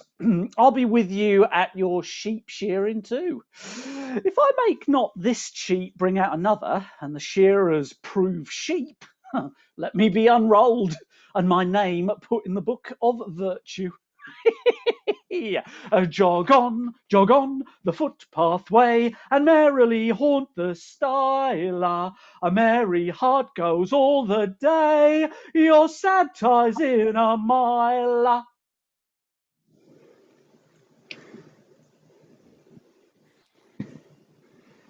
These your unusual weeds to each part of you does give a life.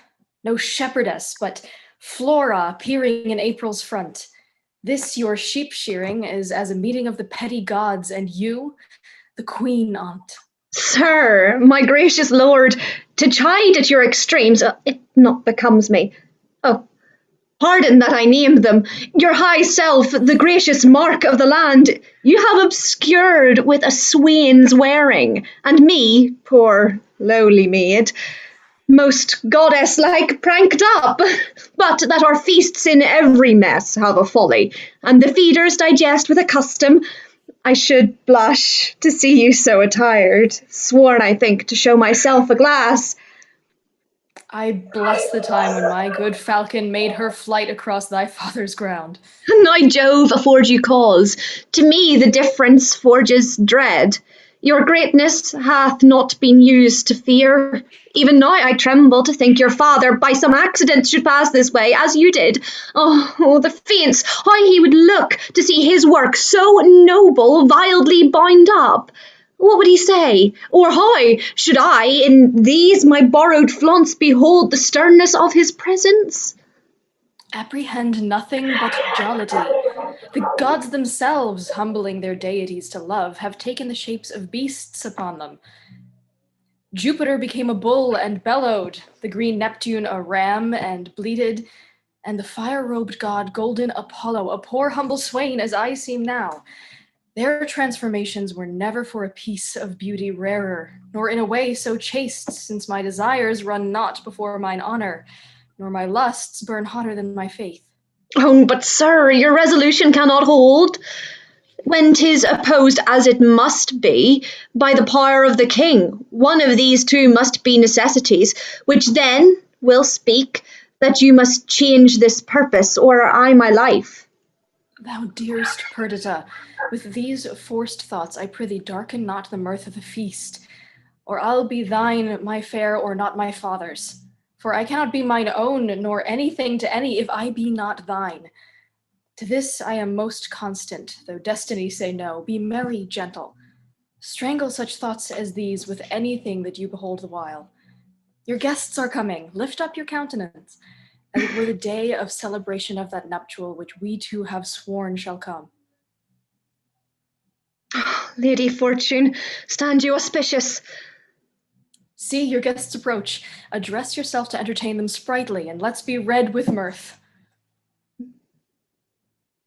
My daughter, when my old wife lived upon this day, she was pantler, butler, cook, dame and servant, welcomed all, served all, would sing her song and dance her turn, now here at the upper end of the table, now in the middle, on his shoulder and his face afire with labour, and the things she took to quench it, she would to each one sip. You were attired as if you were the feasted one, and not the hostess of the meeting. Pray you, bid these unknown friends of ours welcome, for it is a way to make us better friends, more known. Come, quench your blushes, and present yourself that which you are, mistress of the feast. Come on, bid us welcome to your sheep shearing, as your good flock shall prosper. Sir, welcome. It is my father's will I should take on me the hostesship of the day. You're welcome, sir. Give me those flowers there, Dorcas. For you, there's rosemary and rue. These keep, seeming and savour all the winter long. Grace and remembrance be to you both, and welcome to our shearing. Shepherdess, fair one you are. Well you fit our ages with flowers of winter. Sir, the year growing ancient, not yet on summer's death, nor on the birth of trembling winter, the fairest flowers of the season are our carnations and streaked gillivores, which some call nature's bastards. Of that kind are rustic gardens barren, and I care not to get slips of them. Wherefore, gentle maiden, do not neglect them. Oh, for I have heard it said there is an art which in their piedness shares with great creating nature. Say there be. Yet nature is made better by no mean, but nature makes that mean. So over the art, which you say adds to nature, is an art that nature makes. You see, sweet maid, we marry a gentler scene to the wildest stock, and conceive a bark of baser kind by bud of nobler race. This is an art which does mend nature, change it rather. But the art itself is nature. So it is. Then make good garden rich in gillivores, and do not call them bastards. Well, I'll not put the dibble in the earth to set one slip of them, no more than where I painted I would wish this youth should say 'twere well, and only therefore decide to breed with me. Here's flowers for you. Hot lavender, mints, savoury, marjoram, the marigold that goes to bed with the sun, and with him rises weeping. These are flowers of middle summer, and I think they are given to men of middle age. You are very welcome. I should leave grazing, were I of your flock, and only live by gazing. Hide, alas! You'd be so lean that blasts of January would blow you through and through.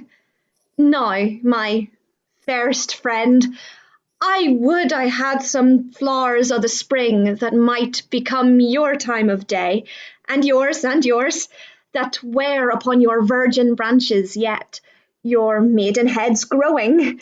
Oh, Prosperina, for the flowers now that frighted thou lett'st fall from Dicey's wagon, daffodils, that come before the swallow dares, and take the winds of March with beauty, violets, dim but sweeter than the lids of Juno's eyes, or Cyrethea's breath, pale primroses that die unmarried, ere they can behold bright Phoebus in his strength, a malady most incident to maids, most bold oxlips, and the crown imperial, lilies of all kinds, the flower de luce being one. All these I lack to make you garlands of, and my sweet friend to strew him o'er and o'er.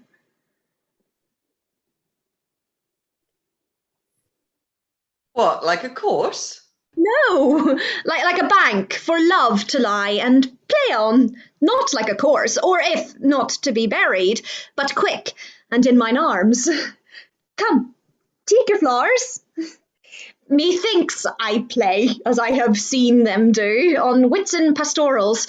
Sure, this robe of mine does change my disposition.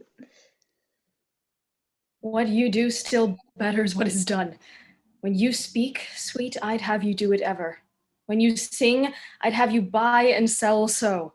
So give alms, pray so, and for the ordering your affairs to sing them too. When you do dance, I wish you a wave of the sea, that you might ever do nothing but that. Move still so, and own no further function. Each your doing, so singular in each particular, crowns what you are doing in the present deeds, that all your acts are queens. Ah, Dorcas, your praises are too large, but that your youth and the true blood which peeps fairly through't to plainly give you out an unstained shepherd. With wisdom, I might fear, my Doricles, you wooed me the false way. I think you have as little skill to fear as I have purpose to put you to it. But come, our dance, I pray. Your hand, my Perdita. So turtles pair that never mean to part. I'll swear for him. This is the prettiest low-born lass that ever ran on the green sword. Nothing she does or seems but smacks of something greater than herself, too noble for this place. He tells her something that makes her blood look on't. Good sooth, she is the queen of curds and cream.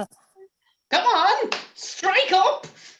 Mopsa must be your mistress. Marry garlic to mend her kissing with. Now, in good time. Not a word, not a word. We stand upon our manners. Come on, strike up!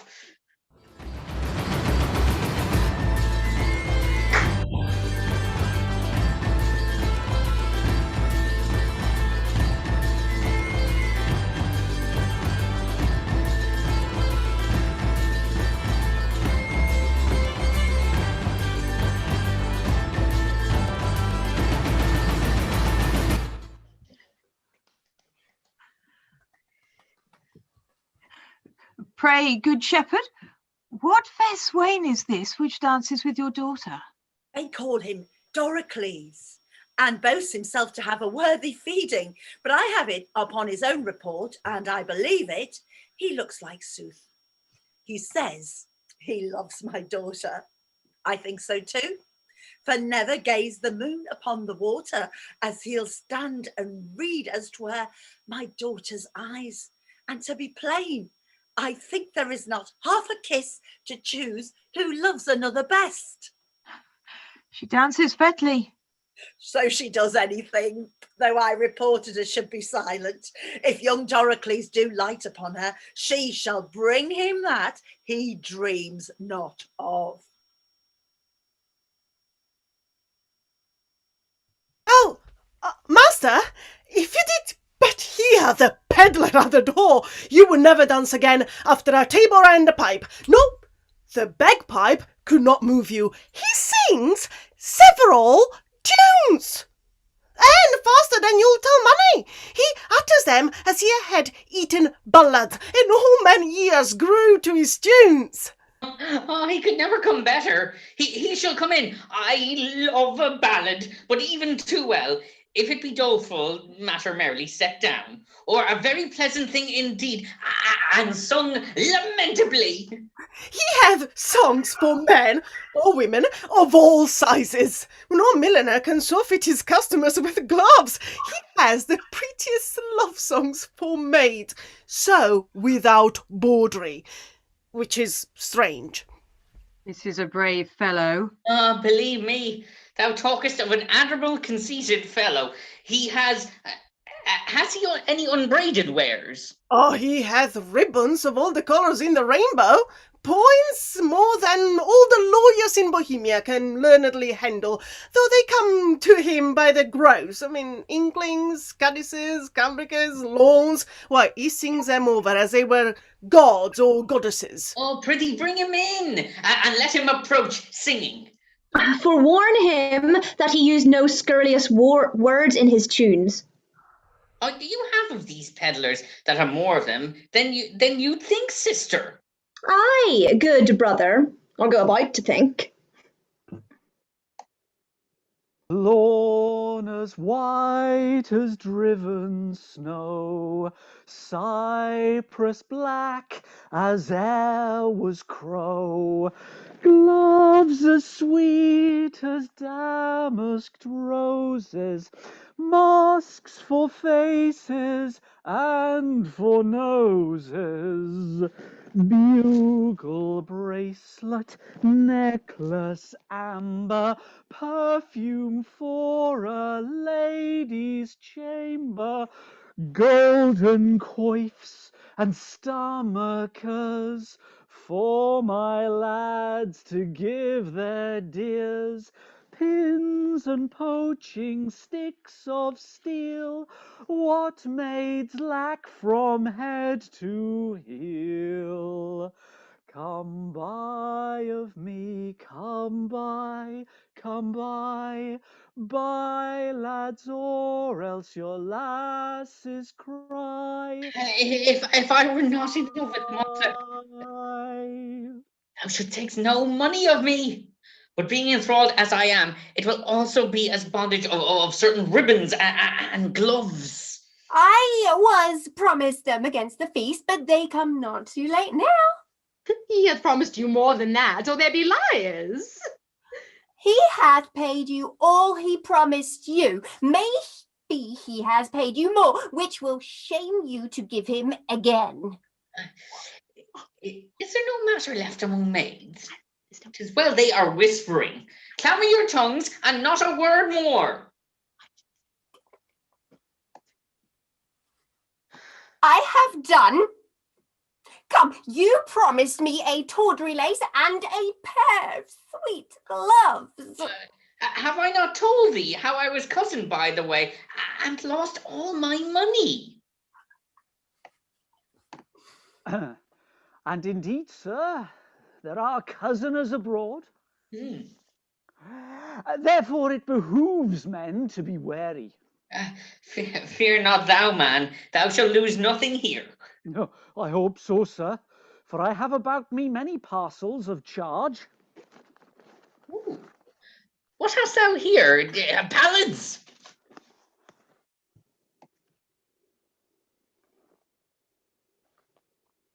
Pray now buy some. I love a ballad in print, alive, for then we are sure as they are true. Here's one to a very doleful tune. How a usurer's wife was brought to bed of 20 money bags at a burthen, and how she longed to eat adders' heads and toads carbonadoed. Is it true, think you? Very true, and but a month old. Bless me, from marrying a usurer. Here's the midwife's name to it, one Mistress Tailporter, and 5 or 6 honest wives that were present. Why should I carry lies abroad? But pray you now buy it. Come on, lay it by, and let's foresee more ballads. We'll buy the other things anon. Oh, here's another ballad of a fish that appeared along the coast on Wednesday, the 40 of April, 40,000 fathom above water, and sung this ballad against the hard hearts of maids. It was thought she was a woman, and was turned into a cold fish, for she would not exchange flesh with one that loved her.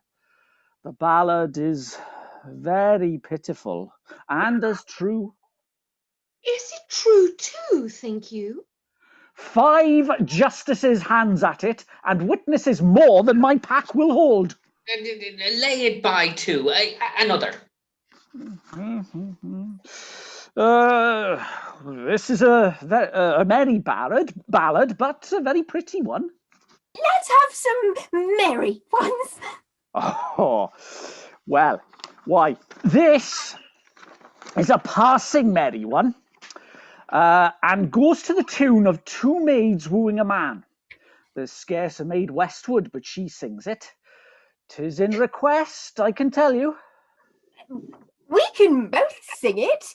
If thou'lt bear a part, thou shalt hear. 'Tis in 3 parts. We had a tune on it a month ago. I can bear my part. You must know 'tis my occupation. Have at it with you. Get you hence, for I must go where it fits not you to know. Whether, Whether say whether. it becomes thy oath full well thou to me thy secrets tell. Me too, let me go thither. Or thou goest to the grange. If Oh, to no. either thou dost ill. Neither. What neither? Oh, neither. Thou hast sworn my love to be. Thou hast sworn it more to me than where the ghosts say, whether.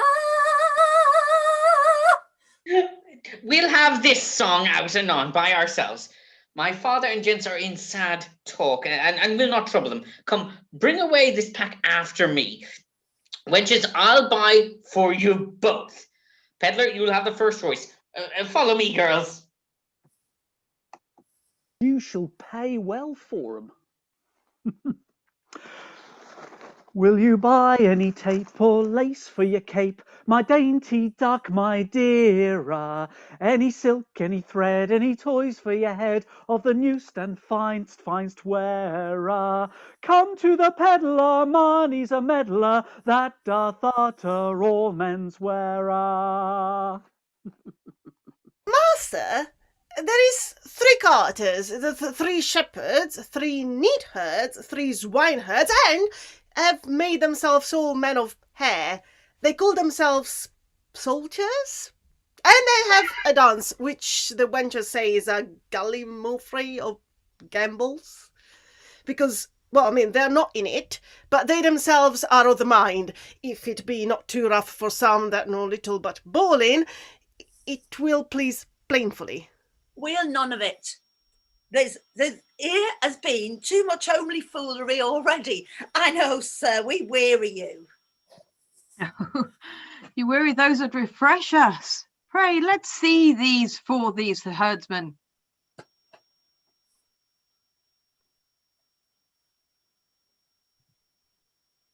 One 3 of them, by their own report, sir, have danced before the king, and not the worst of the 3, but jumps 12 foot and a half by the squire. Nay, bring 'em drink and ask them return next year. Oh, father, you'll know more of that hereafter. Is it not too far gone? 'Tis time to part them. He's simple and tells much. How now, fair shepherd? Your heart is full of something that does take your mind from feasting. Sooth, when I was young and handed love, as you do, I was wont to load my she with knacks. I would have ransacked the peddler's silken treasury and have poured it to her acceptance. You have let him go, and nothing mattered with him. If your last interpretation should abuse and call this your lack of love or bounty, you are strated for a reply at least, if you make a care or haply holding her. Old sir, I know she prizes not such trifles as these are. The gifts she looks from me are packed and locked up in my heart, which I have given already, but not delivered. Oh, hear me breathe my life before this ancient sir, whom it should seem hath sometime loved. I take thy hand. This hand, as soft as dove's down and as white as it, or freshest eider down, or the fanned snow that's bolted by the northern blasts twice o'er. What follows this? How prettily the young swain seems to wash the hand was fair before. I have put you out, but to your protestation, let me hear what you profess. Do, and be witness to it. And this my neighbour too? And he, and more than he, and men, the earth, the heavens, and all, that I were crowned the most imperial monarch thereof most worthy, were I the fairest youth that ever made eyes swerve, had force and knowledge more than was ever man's, I would not prize them without her love. For her, employ them all, commend them, and condemn them to her service, or to their own perdition. Fairly oft. This shows a sound affection. But my daughter, say you the like to him. I cannot speak so well, nothing so well, no, nor mean better. By the pattern of mine own thoughts, I cut out the purity of his. Take hands, a bargain, and friends unknown, you shall bear witness to it. I give my daughter to him, and will make her portion equal to his. But that must be the virtue of your daughter. One being dead, I shall have more than you can dream of yet. Enough then for your wonder, but come on, contract us before these witnesses. Come, your hand, and daughter yours. Soft swain a while, beseech you. Have you a father? I have, but what of him? Knows he of this? He neither does nor shall. Methinks a father is at the nuptial of his son, a guest that best becomes the table. Pray you once more, is not your father grown incapable of reasonable affairs? Is he not stupid with age and altering rooms? Can he speak, hear, know man from man, dispute his own estate? Lies he not bedrid, and again does nothing but when he did as being childish? No, good sir, he has his health, and ampler strength indeed than most have of his age. By my white beard, I offer him, you offer him, if this be so, a wrong, something unfilial. Reason my son should choose himself a wife, but as good reason the father, all whose joy is nothing else but fair prosperity, should hold some counsel in such a business. I yield all this, but for some other reasons, my grave sir, which 'tis not fit you know, I not acquaint my father of this business. Let him note. He shall not. Prithee, let him. No, he must not. Let him, my son. He shall not need to grieve at knowing of your choice. Come, he must not. Mark our contract. Mark your divorce, young sir, whom son I dare not call. Thou art too base to be acknowledged. Thou a sceptre's heir that thus affects the sheep-hook. Thou, old traitor, I am sorry that by hanging thee I can shorten thy life 1 week, and thou, fresh piece of excellent witchcraft, whom a force must know the royal fool thou copst with. Oh, my heart. I'll have thy beauty scratched with briars and made more homely than thy state. For thee, fond boy, if I may ever know that thou dost sigh, that thou no more shalt never see this knack, as never, I mean thou shalt, will bar thee from succession, not hold thee of our blood, no, not of kin, a farthen dost lay off. Mark thou my words, follow us to the court, thou churl, for this time, though full of our displeasure, yet we free thee of the dead blow of it, and yet you enchantment, worthy of enough of a herdsman, yea, him too, that makes himself, but for our honour therein, unworthy thee. If ever henceforth thou these rural latches to this entrance open, or hope his body more with thy embraces, I will devise a death as cruel for thee as thou art tender to't. Even here undone? I was not much afeard, for once or twice I was about to speak and tell him plainly, the self-same sun that shines upon his court hides not his visage from our cottage, but looks on alike. Well, please you, sir, be gone. I told you what would come of this. Beseech you, of your own state, take care. This dream of mine, being now awake, I'll queen it no inch farther, but milk my ewes and weep. Why, how now, father? Speak, ere thou diest. I cannot speak, nor think, nor dare to know that which I know. Oh, sir, you have undone a man of 83 that thought to fill his grave in quiet. Yea, to die upon the bed my father died, to lie close by his honour's bones. But now some hangman must put on my shroud and lay me where no priest shovels in dust. Cursed wretch, thou knewst this was the prince and would adventure to mingle faith with him. Undone, undone, if I might die within this hour, I have lived to die when I desire.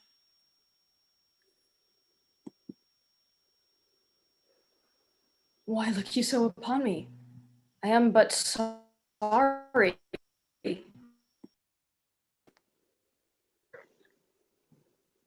Not a fear delayed, but nothing altered. What I was, I am, more straining on for plucking back, not following my leash unwillingly. Gracious my lord, you know your father's temper. At this time he will allow no speech, which I do guess you do not purpose to him. And as hardy will he endure your sight as yet, I fear, then till the fury of his highness settle. Come not before him. I not purpose it, I think. Camillo? Even he, my lord. How often have I told you 'twould be thus? How often said my dignity would last, but till 'twere known? It cannot fail, but by the violation of my faith, and then let nature crush the sides of the earth together, and mar the seeds within. Lift up thy looks. From my succession wipe me, father. I am heir to my affection. Be advised. I am, and by my fancy, if my reason will thereto be obedient, I have reason. If not, my senses, better pleased with madness, do bid it welcome. This is desperate, sir. So call it, but it does fulfill my vow. I needs must think it honesty. Camillo, not for Bohemia, nor the pomp that may be thereat gleaned, for all the sun sees, or the close earth wombs, or the profound seas hides in unknown fathoms, will I break my oath to this my fair beloved. Therefore I pray you, as you have ever been my father's honoured friend, when he shall miss me, as in faith I mean not to see him any more, cast your good counsels upon his passion. Let myself and fortune tug for the time to come. This you may know, and so deliver. I am put to sea with her, who here I cannot hold on shore, and most opportune to her need. I have a vessel rides fast by, but not prepared for this design. What course I mean to hold shall nothing benefit your knowledge, nor concern me the reporting. Oh, my lord, I would your spirit were easier for advice, or stronger for your need.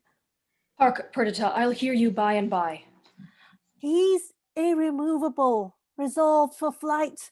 Now, were I happy if his going could frame to serve my turn, save him from danger, do him love and honour, purchase the sight again of dear Cecilia, and that unhappy king, my master, whom I so much thirst to see. Now, good Camillo, I am so fraught with curious business that I leave out ceremony. Sir, I think you have heard of my poor services in love that I have borne your father. Very nobly have you deserved. It is my father's music to speak your deeds, not little of his care to have them recompensed as thought on. Well, my lord, if you may please to think I love the king, and through him what's nearest to him, which is your gracious self, embrace but my direction. If your more ponderous and settled project may suffer alteration, on mine honour, I'll point you where you shall have such receiving, and shall become your highness, where you may enjoy your mistress, from the whom I see there's no disjunction to be made, but by, as heavens forfend, your ruin, marry her. And with my best endeavours in your absence, your discontenting father strive to qualify and bring him up to liking. How, Camillo, may this almost a miracle be done, that I may call thee something more than man, and after that trust to thee? Have you thought on a place whereto you'll go? Not any yet, but as one thought on accident is guilty to what we wildly do, so we profess ourselves to be the slaves of chance and flies of every wind that blows. Then list to me. This follows if you will not change your purpose, but undergo this flight. Make for Sicilia, and there present yourself and your fair princess, for so I see she must be, for Leontes, She shall be habited as it becomes the partner of your bed. Methinks I see Leontes opening his free arms and weeping his welcomes forth, asks thee, their son, forgiveness as 'twere his father's person, kisses the hands of your fresh princess. Oh, and oh, divides him twixt his unkindness and his kindness. The one he drives to hell and bids the other grow faster than thought or time. Worthy Camillo, what colour for my visitation shall I hold up before him? Sent by the king your father to greet him and to give him comforts, sir. The manner of your bearing towards him, with what you, as from your father, shall deliver, things known betwixt us three, I'll write you down, the which shall point you forth at every sitting what you must say, that he shall not perceive, but that you have your father's bosom there, and speak his very heart. I am bound to you. There is some sap in this. A course more promising than a wild dedication of yourselves to unpathed waters, undreamed shores, most certain to miseries enough, no hope to help you, but as you shake of one to take another, nothing so certain as your anchors, who do their best office, if they can but stay you, where you be loath to be, besides you know. Prosperity's the very bond of love, whose fresh complexion and whose heart together affliction alters. One of these is true. I think affliction may subdue the cheek, but not take in the mind. Yea, say you so? There shall not, as your father's house, these 7 years be born another such. My good Camillo, she is as forward of her breeding as she is of the rear our birth. I cannot say, 'tis pity. She lacks instructions, for she seems a mistress to most that teach. Your pardon, sir, for this. I'll blush you thanks. My prettiest Perdita. But oh, the thorns we stand upon. Camillo, preserver of my father, now of me, the medicine of our house. How shall we do? We are not furnished like Bohemia's son, nor shall appear in Sicilia. My lord, fear none of this. I think you know my fortunes do all lie there. It shall be so my care to have you royally appointed, as if the scene you play were mine. For instance, sir, that you may know you shall not want one word.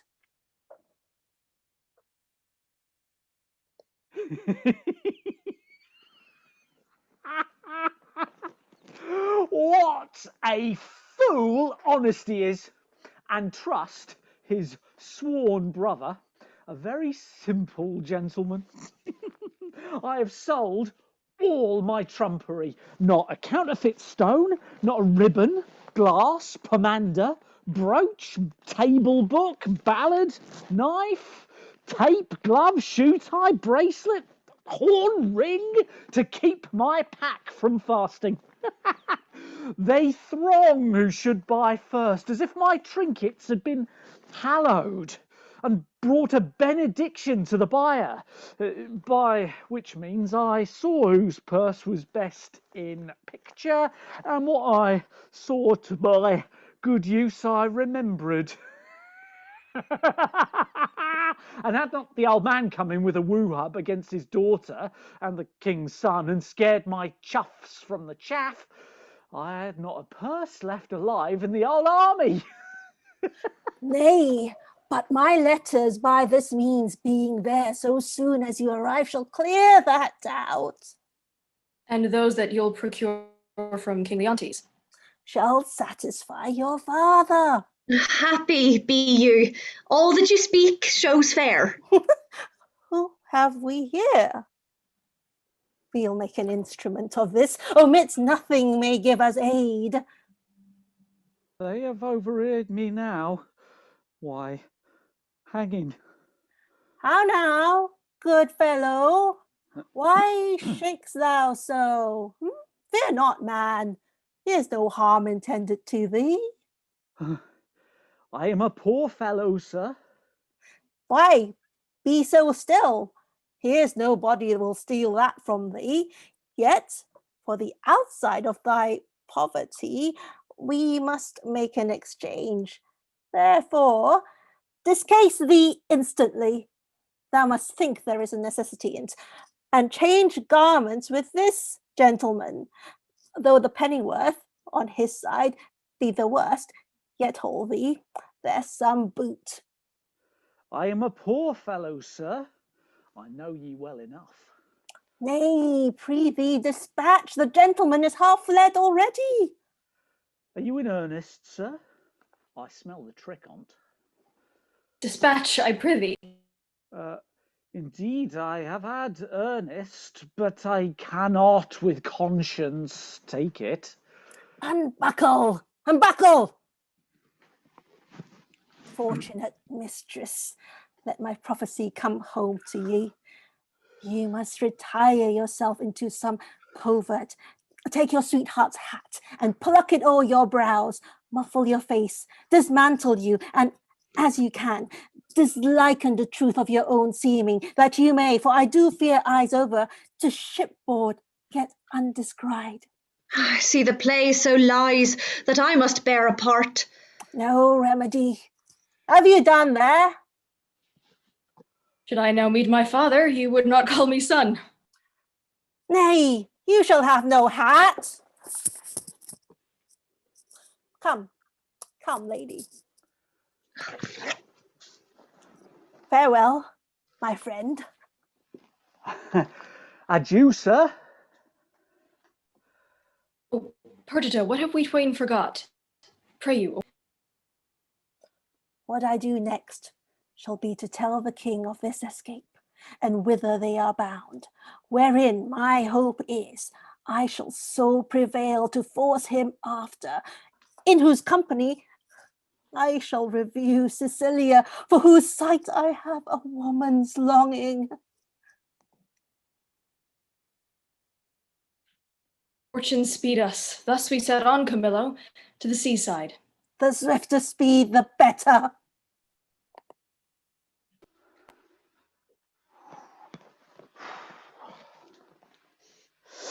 I understand the business. I hear it. To have an open ear, a quick eye, and a nimble hand is necessary for a cut purse. A good nose is requisite also to smell out work for the other senses. I see this is the time that the unjust man doth thrive. The prince himself is about a piece of iniquity, stealing away from his father with his clog at his heels. If I thought it were a piece of honesty to acquaint the king withal, I would not do it. I hold it the more knavery to conceal it, and therein am I constant to my profession. Aside, aside, here is more matter for a hot brain. See, what a man are you now? There is no other way but to tell the king she's a changeling, and none of your flesh and blood. Nay, but hear me. Nay, but hear me. Who to then? She being none of your flesh and blood hath not offended the king, and so your flesh and blood is not to be punished by him. Through those things you found about her, those secret things, all but what she has with her, this being done, let the law go whistle. I warrant you. I will tell the king all, every word, yea, and his son's pranks too, who I may say is no honest man, neither to his father nor to me, to go about and make me the king's brother-in-law. Indeed, brother-in-law was the farthest off you could have been to him, and then your blood had been the dearer by I know not how much an ounce. Very wisely, puppies. Well, let us to the king. There is in this fardel, will make him scratch his beard. I know not what impediment this complaint may be to the flight of my master. Pray heartily, he'll be at the palace. How now, rustics? Whither are you bound? Oh, to the palace, and it like your worship. Your affairs there? What? With whom? The condition of that farthel? The place of your dwelling, your names, your ages, of what having, breeding, and anything that is fitting to be known. Discover. We are but plain fellows, sir. A lie. You are rough and hairy. Let me have no lying. It becomes none but tradesmen, and they often give us soldiers the lie, but we pay them for it with stamped coin, not stabbing steel. Therefore, they do not give us the lie. Your worship had like to have given us one, if you had not taken yourself with the manner. Are you a courtier, and it like you, sir? Whether it like me or no, I am a courtier. Seest thou not the air of the court in these enfoldings? Hath not my gait in it the measure of the court? Receives not thy nose court odour from me? Reflect I not on thy baseness, court contempt? Think'st thou, for that I insinuate at toes from thee thy business, I am therefore no courtier? I am courtier capape, and one that will either push on or pluck back thy business there. Whereupon I command thee to open thy affair. My business, sir, is to the king.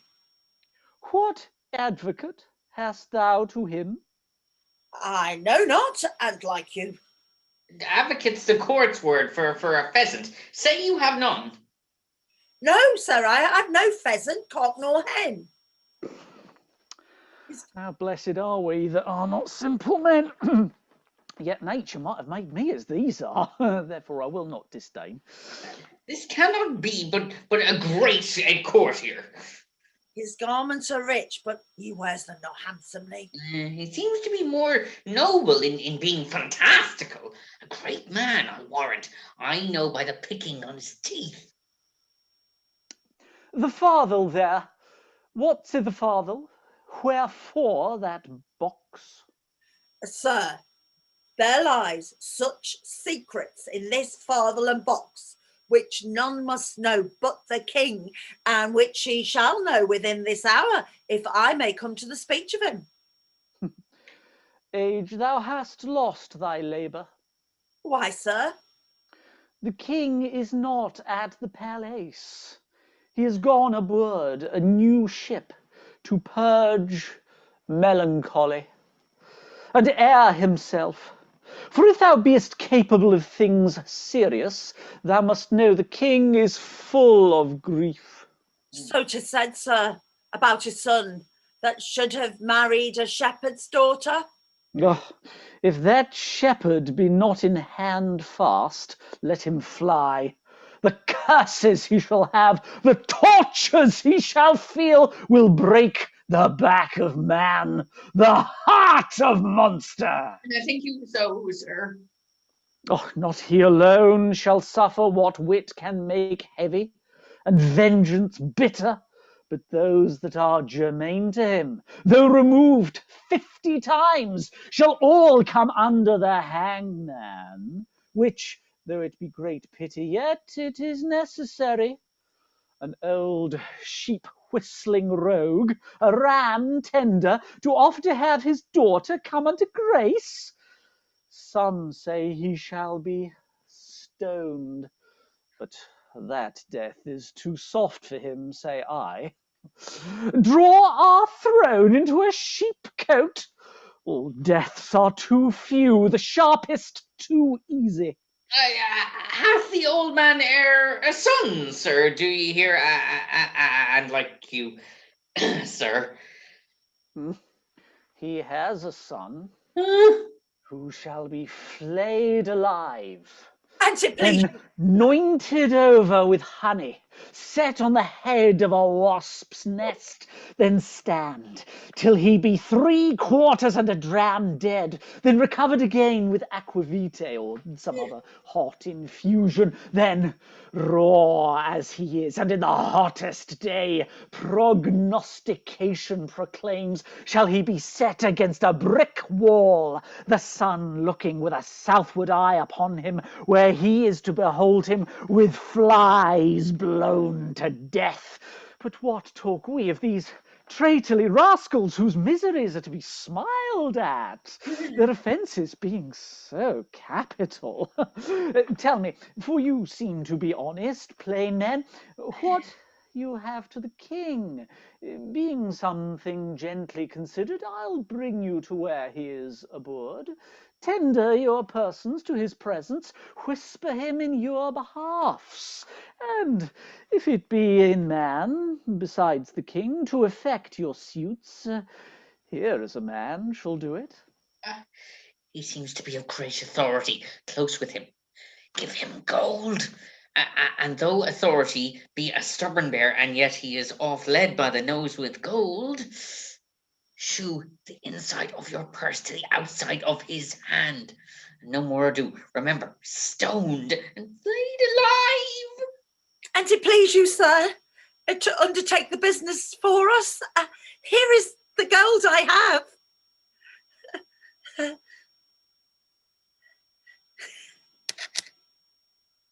I'll make it much more and leave this young man in pawn till I bring it you. After I have done what I promised? Aye, sir. Well, give me the moiety.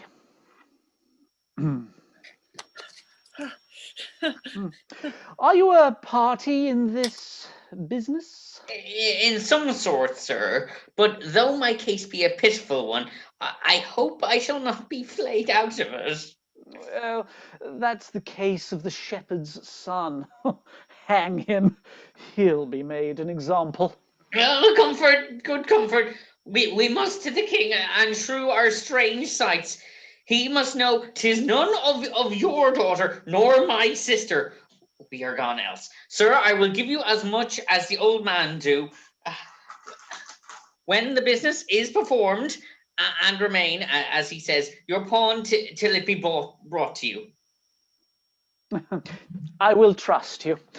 Walk before towards the seaside, go on the right hand. I will but look upon the hedge and follow you. We are blessed in this man, as I may say, even blessed. Let's be for, as he bids us. He was provided to do us good.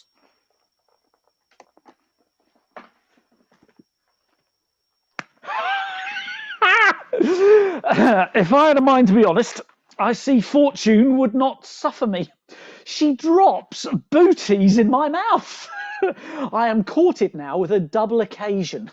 Gold and a means to do the prince my master good, which, who knows how that may turn back to my advancement.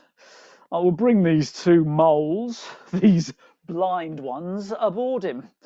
Let him call me rogue for being so far officious, for I am proof against that title. And what shame else belongs to it? To him will I present them.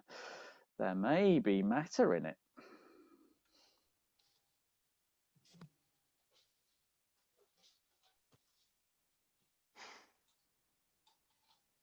Sir, you have done enough and have performed a saint-like sorrow. No fault could you make, which you have not redeemed, indeed paid down more penitence than done trespass. At the last, as the heavens have done, forget your evil with them. Forgive yourself. Whilst I remember her and her virtues, I cannot forget my blemishes in them, and so still think of the wrong I did myself, which was so much that heirless it hath made my kingdom, and destroyed the sweetest companion that e'er man bred his hopes out of, true.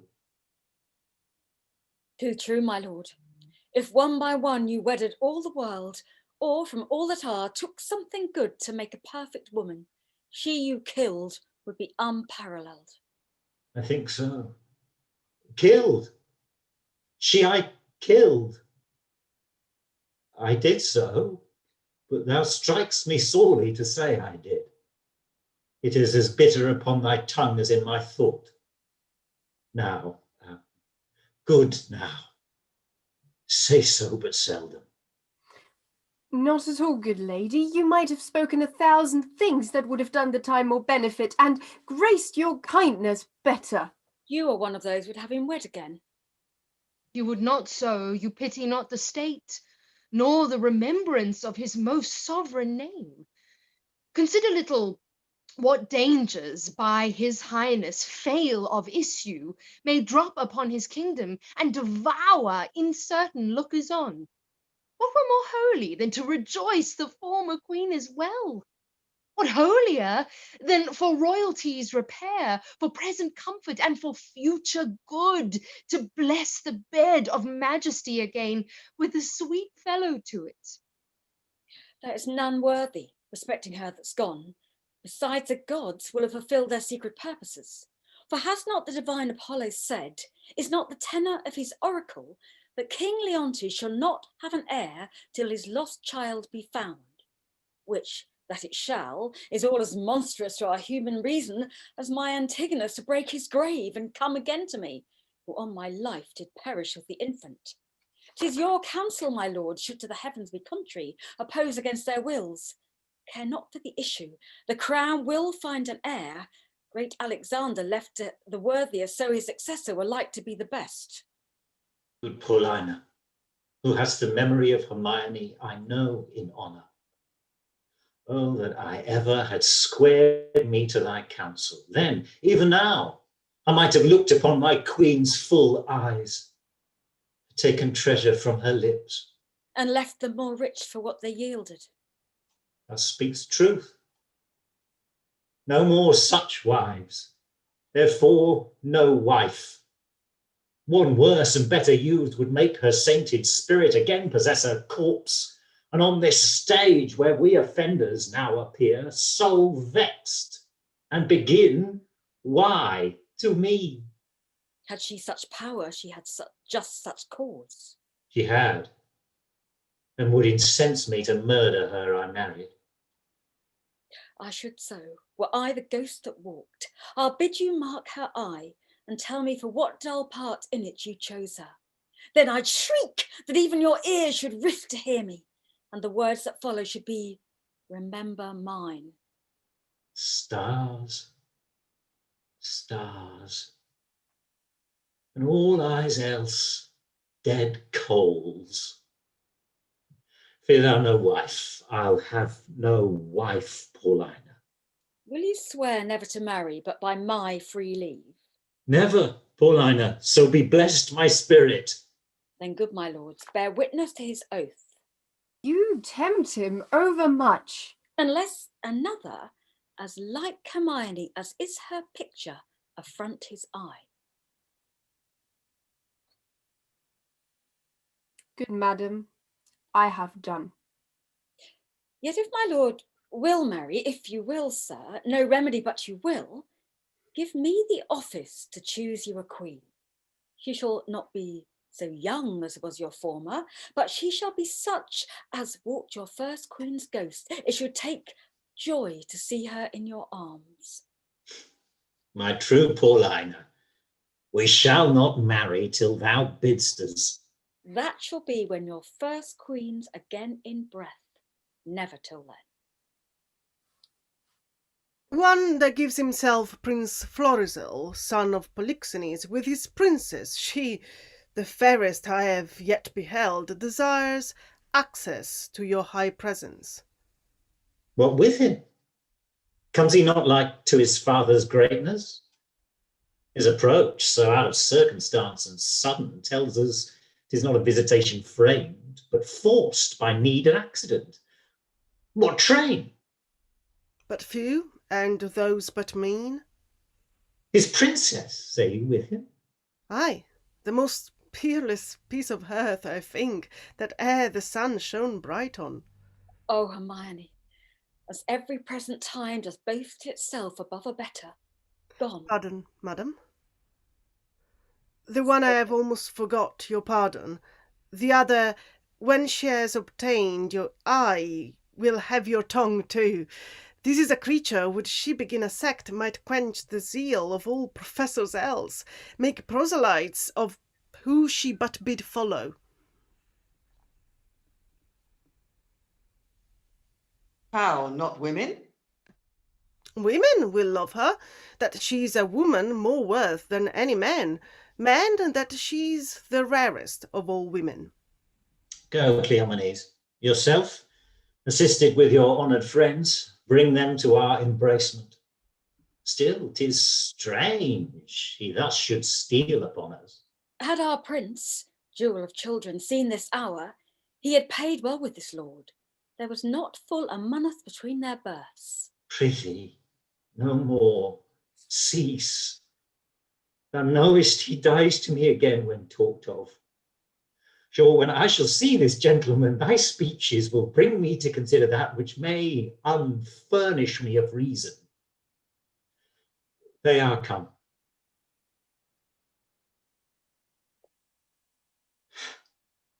Your mother was most true to wedlock, Prince. For she did print your royal father off, conceiving you.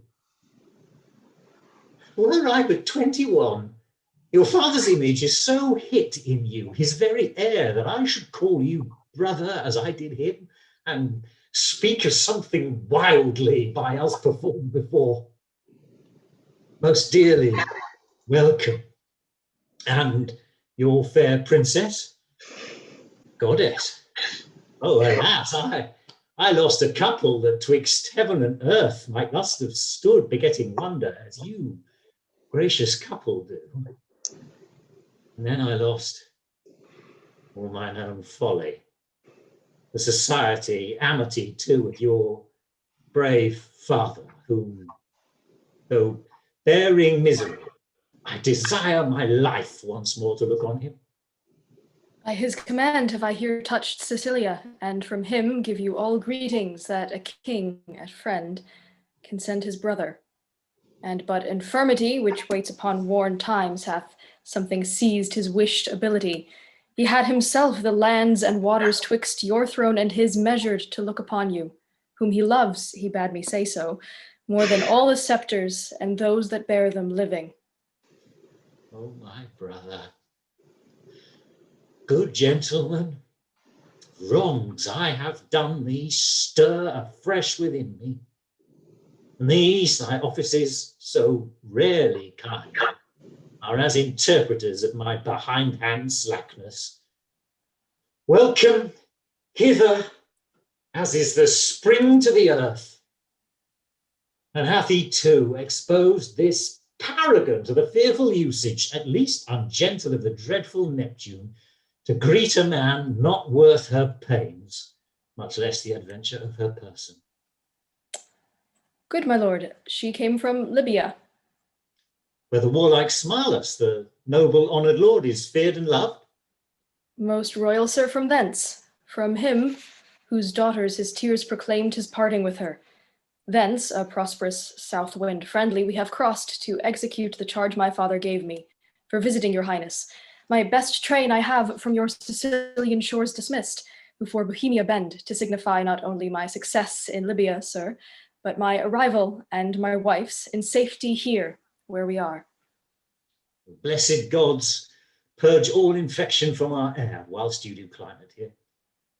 You have a holy father, a graceful gentleman, against whose person, so sacred as it is, I have done sin, for which the heavens, taking angry note, have left me issueless. And your father's blessed, as he from heaven merits it with you. Worthy his goodness. What might I have been? Might I a son and daughter now have looked on? Such goodly things as you. Most noble sir, that which I shall report will bear no credit, were not the proof so nigh. Please you, great sir, Bohemia greets you from himself by me. Desires you to attach his son, who has his dignity and duty both cast off, fled from his father, from his hopes, and with a shepherd's daughter. Where's Bohemia? Speak. Here, in your city, I now came from him. I speak amazedly, and it becomes my marvel and my message to your court whilst he was hastening in the chase, it seems, of this fair couple. Meets he on the way the father of this seeming lady and her brother, having both their country quitted with this young prince. Camillo has betrayed me, whose honour and whose honesty till now endured all weathers. Lay it so to his charge. He's with the king, your father. Who? Camillo? Camillo, sir, I spake with him now, who now has these poor men in question. Never saw I wretches so quake. They kneel, they kiss the earth, forswear themselves as often as they speak. Bohemia stops his ears and threatens them with diverse deaths in death. Oh, my poor father!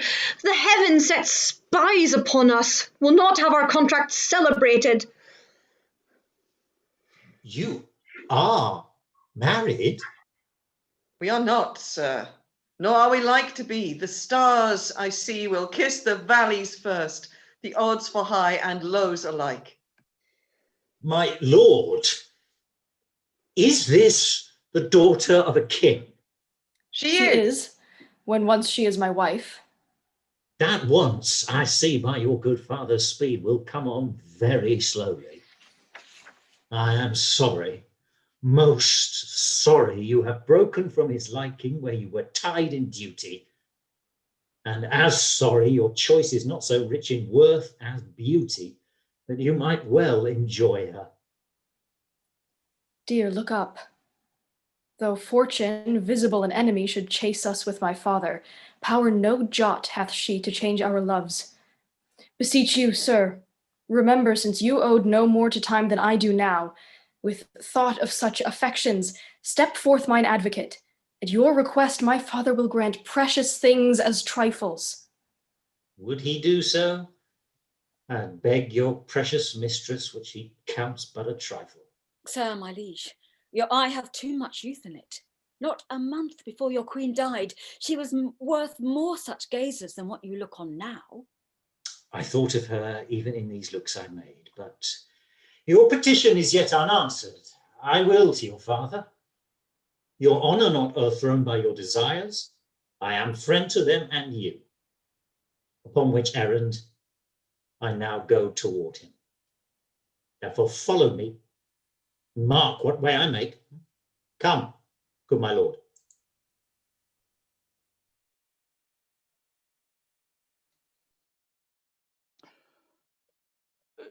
Beseech you, sir, were you present at this relation?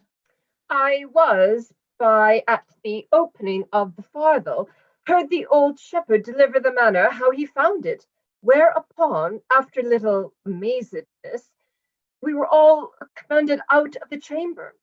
Only this, methought I heard the shepherd say, he found the child.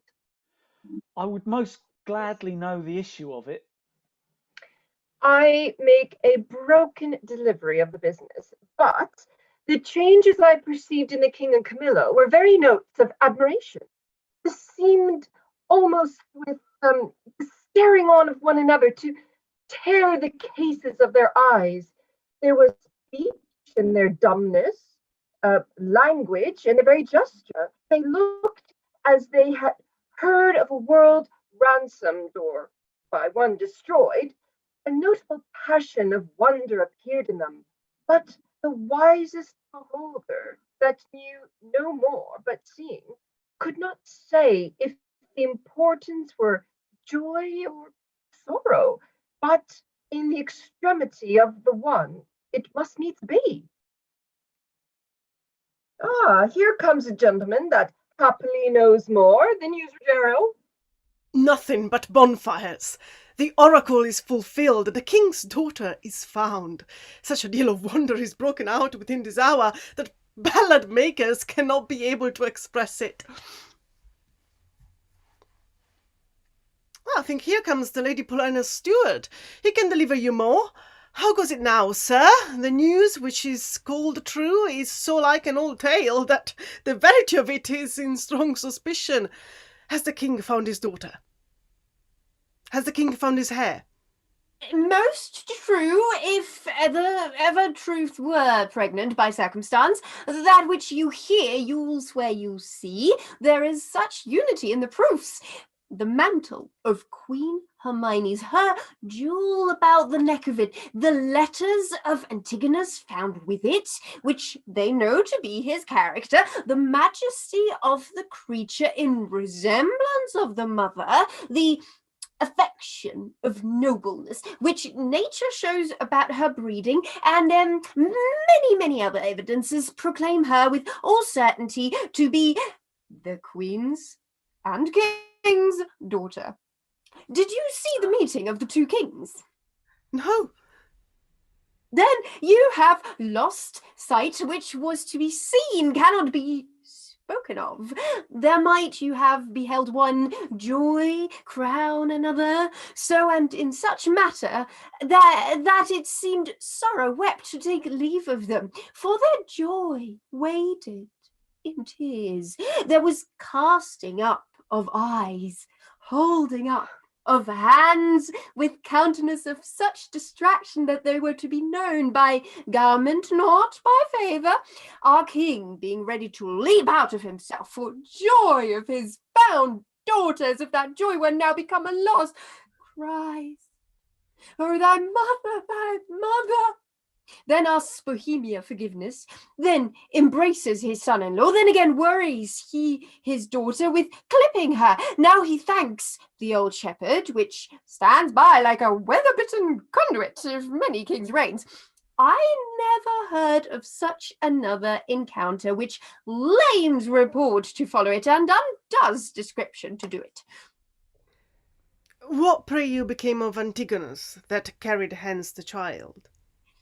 Like an old tale still, which will have matter to rehearse, though credit be asleep, and not any open, he was torn to pieces with a bear. This avouches the shepherd's son, who has not only his innocence, which seems much to justify him, but a handkerchief and rings of him, that Paulina knows. What became of his bark and his followers? Right the same instant of their master's death, and in the view of the shepherd, so that all the instruments which aided to expose the child were even then lost when it was found. But oh, the noble combat that twixt joy and sorrow was fought in Paulina.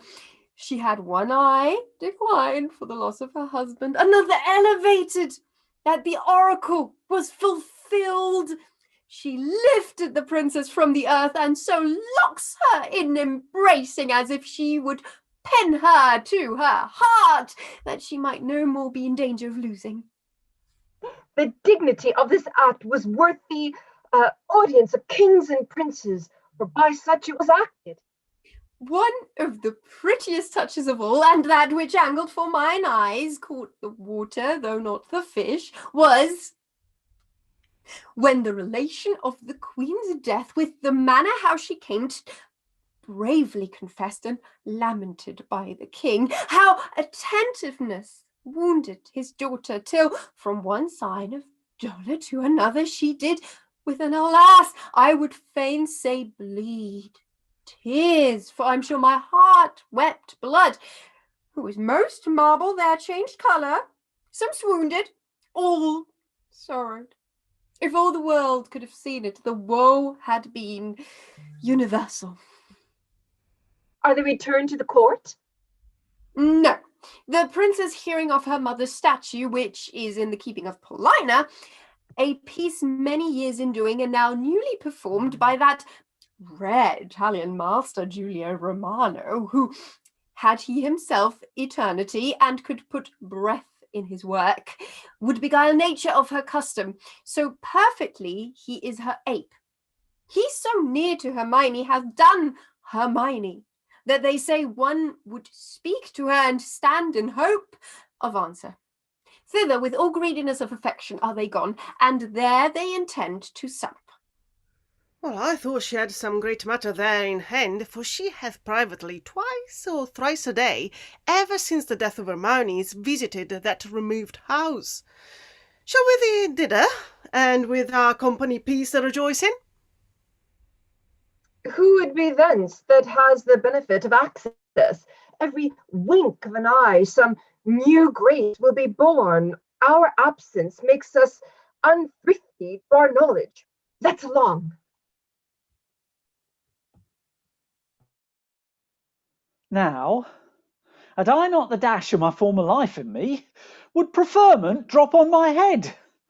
I brought the old man and his son aboard the Prince, told him I heard them talk of a father and I know not what, but he at that time over fond of the shepherd's daughter, so he then took her to be, who began to be much seasick, and himself little better, extremity of weather continuing, this mystery remained undiscovered.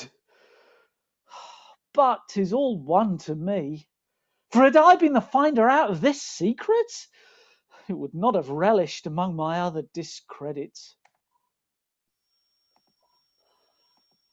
Oh, here come those I have done good to against my will, and already appearing in the blossoms of their fortune.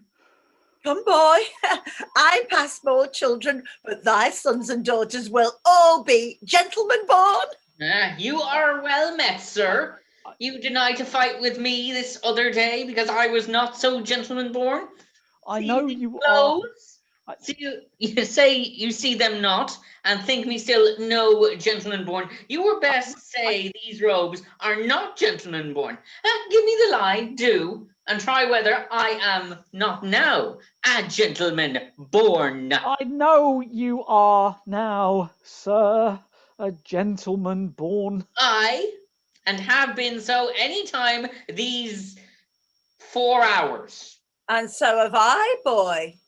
So you have, but I was a gentleman born before my father, for the king's son took me by the hand and called me brother, and then the two kings called my father brother, and then the prince, my brother, and the princess, my sister, called my father father, and so we wept, and there was the first gentleman, like tears they were ever shed.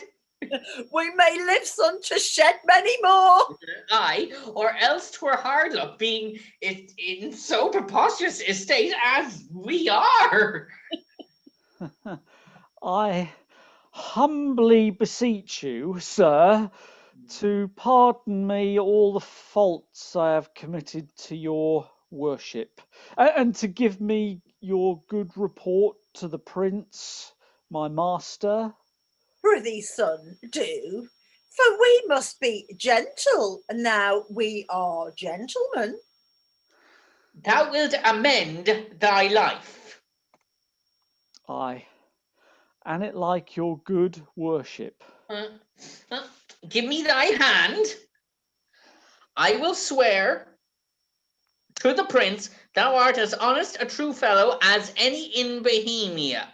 You may say it, but not swear it. Not swear it. Now I am a gentleman. Let Bors and Franklin say it. I'll swear it. How if it be false, son?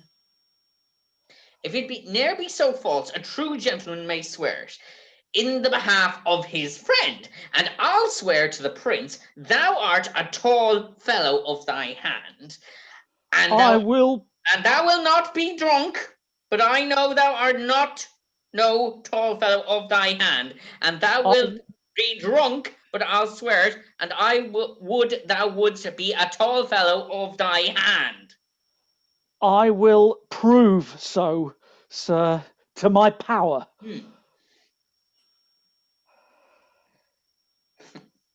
I, and by means prove a tall fellow. If I do not wonder how thou darest venture to be drunk, not being a tall fellow, trust me not. Hark, the kings and princes, our kindred, are going to see the queen's picture. Come, follow us. We'll be thy good masters.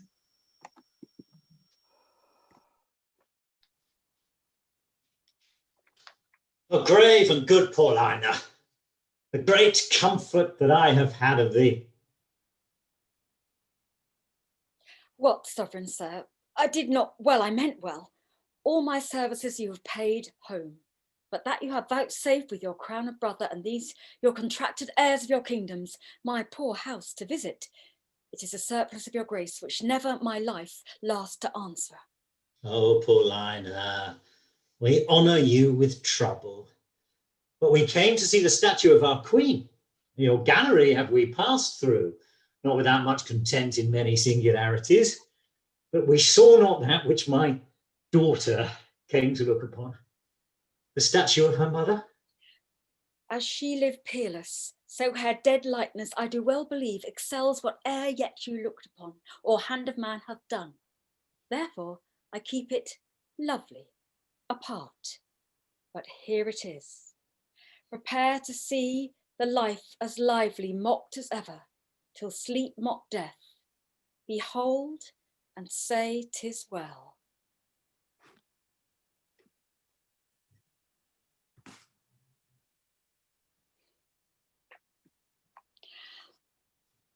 I like your silence.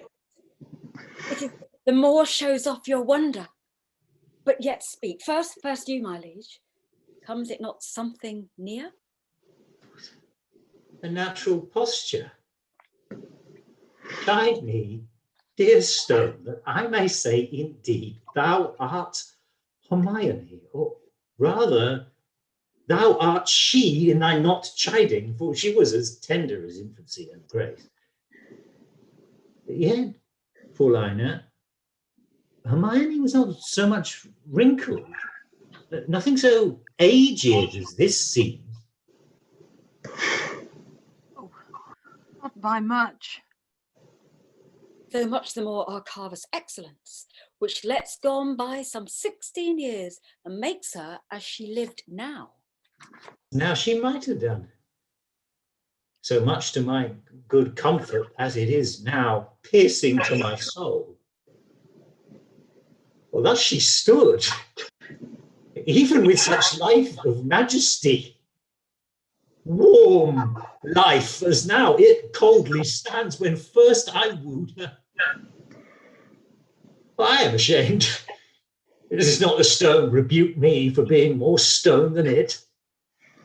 O royal peace, there's magic in thy majesty, which has my evils conjured to remembrance, and from thy admiring daughter took the spirit, standing like stone with thee.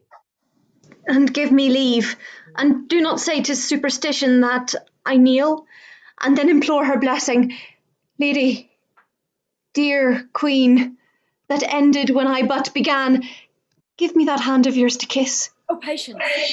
The statue is but newly fixed. The colour's not dry.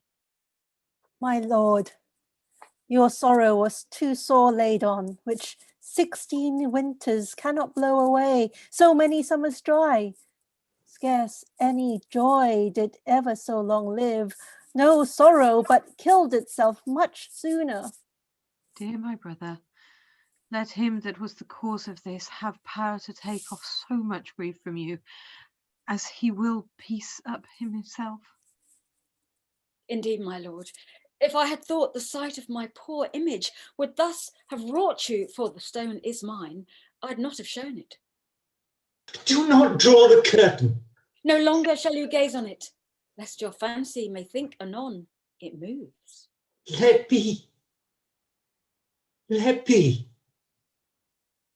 Would I were dead, but that methinks already. What was he that did make it? See, my lord, would you not deem it breathed? And that those veins did verily bear blood? Masterly done. The very life seems warm upon her lip. The fixture of our eye hath motion in't, as we are mocked with art. I'll draw the curtain. My lord's almost so far transported that he'll think anon it lives. Oh, sweet Paulina, make me to think some 20 years together. No settled senses of the world can match the pleasure of that madness. Let it alone. I am sorry, sir, I have thus far stirred you, but I could afflict you further. Do, Paulina, for this affliction has a taste as sweet as any cordial comfort. Still, methinks there is an air comes from what fine chisel could ever yet cut breath?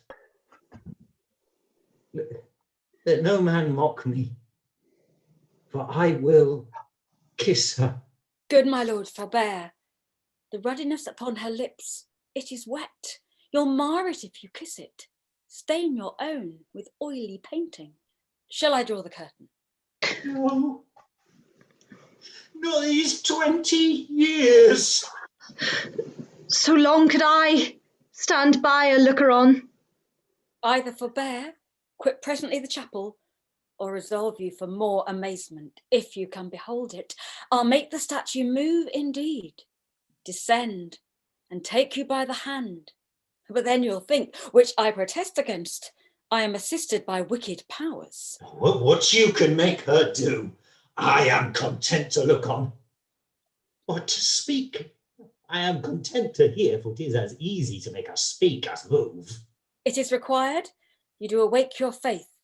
Then all stand still. On. Those that think it unlawful business I am about, let them depart. Proceed. No foot shall stir. Music, awake her. Strike. 'Tis time. Descend. Be stone no more. Approach. Strike all that look upon with marvel. Come. I'll fill your grave up. Stir. Nay, come away. Bequeath to death your numbness, for from him dear life redeems you. You perceive she stirs. Start not. Her action shall be holy as you hear my spell is lawful. Do not shun her until you see her die again, for then you'll kill her double. Nay, present your hand. When she was young, you wooed her. Now in age, is she become the suitor? Oh, she is warm.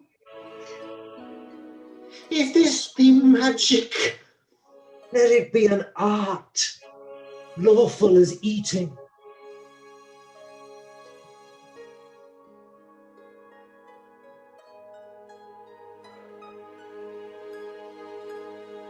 He embraces him. He hangs about his neck. If she pertain to life, let her speak too. Aye, and make it manifest where she has lived, or how stolen from the dead. But she is living. Were it but told, you should be hooted at like an old tale. But it appears she lives, so yet she speak not. Mark a little while. Please you to interpose, fair madam. Kneel. And pray your mother's blessing. Turn, good lady. Our purditor is found. Gods, look down, and from your sacred vials, pour your graces upon my daughter's head. Tell me, mine own, where hast thou been preserved? Where lived? How found thy father's court? For thou shalt hear that I, knowing by Paulina, that the oracle gave hope thou wast in being, have preserved myself to see the issue. There's time enough for that, lest they desire upon this push to trouble your joys with like relation. Go together, you precious winners all. Your exaltation partake to every one. I, an old turtle, will wing me to some withered bough, and there my mate, that's never to be found again, lament till I am lost. Oh, peace, Paulina. Thou shouldst a husband take by my consent, as I by thine a wife.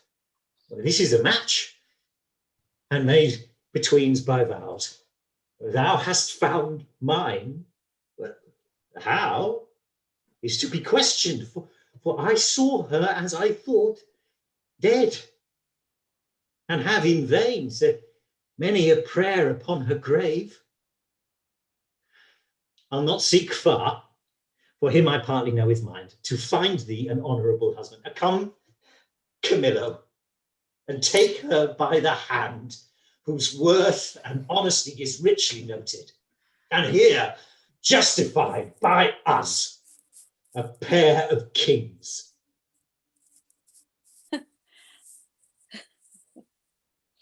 Let's from this place. What? Look upon my brother. Both your pardons, that ere I put between your holy looks my ill suspicion.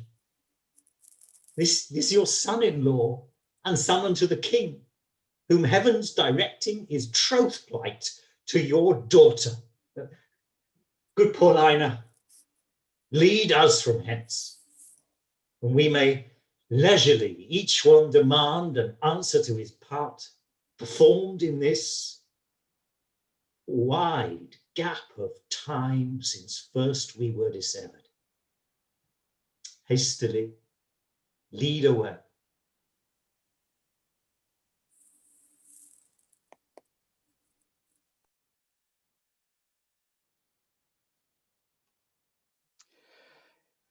Get you hence, for I must go where it fits not you to know.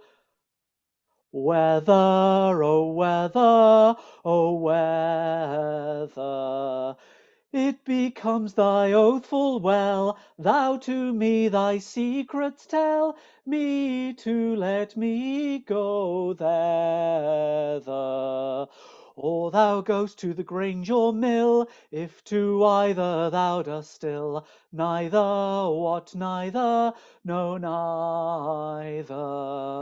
Thou hast sworn my love to be, thou hast sworn it more to me, then whether thou goest, say wherever.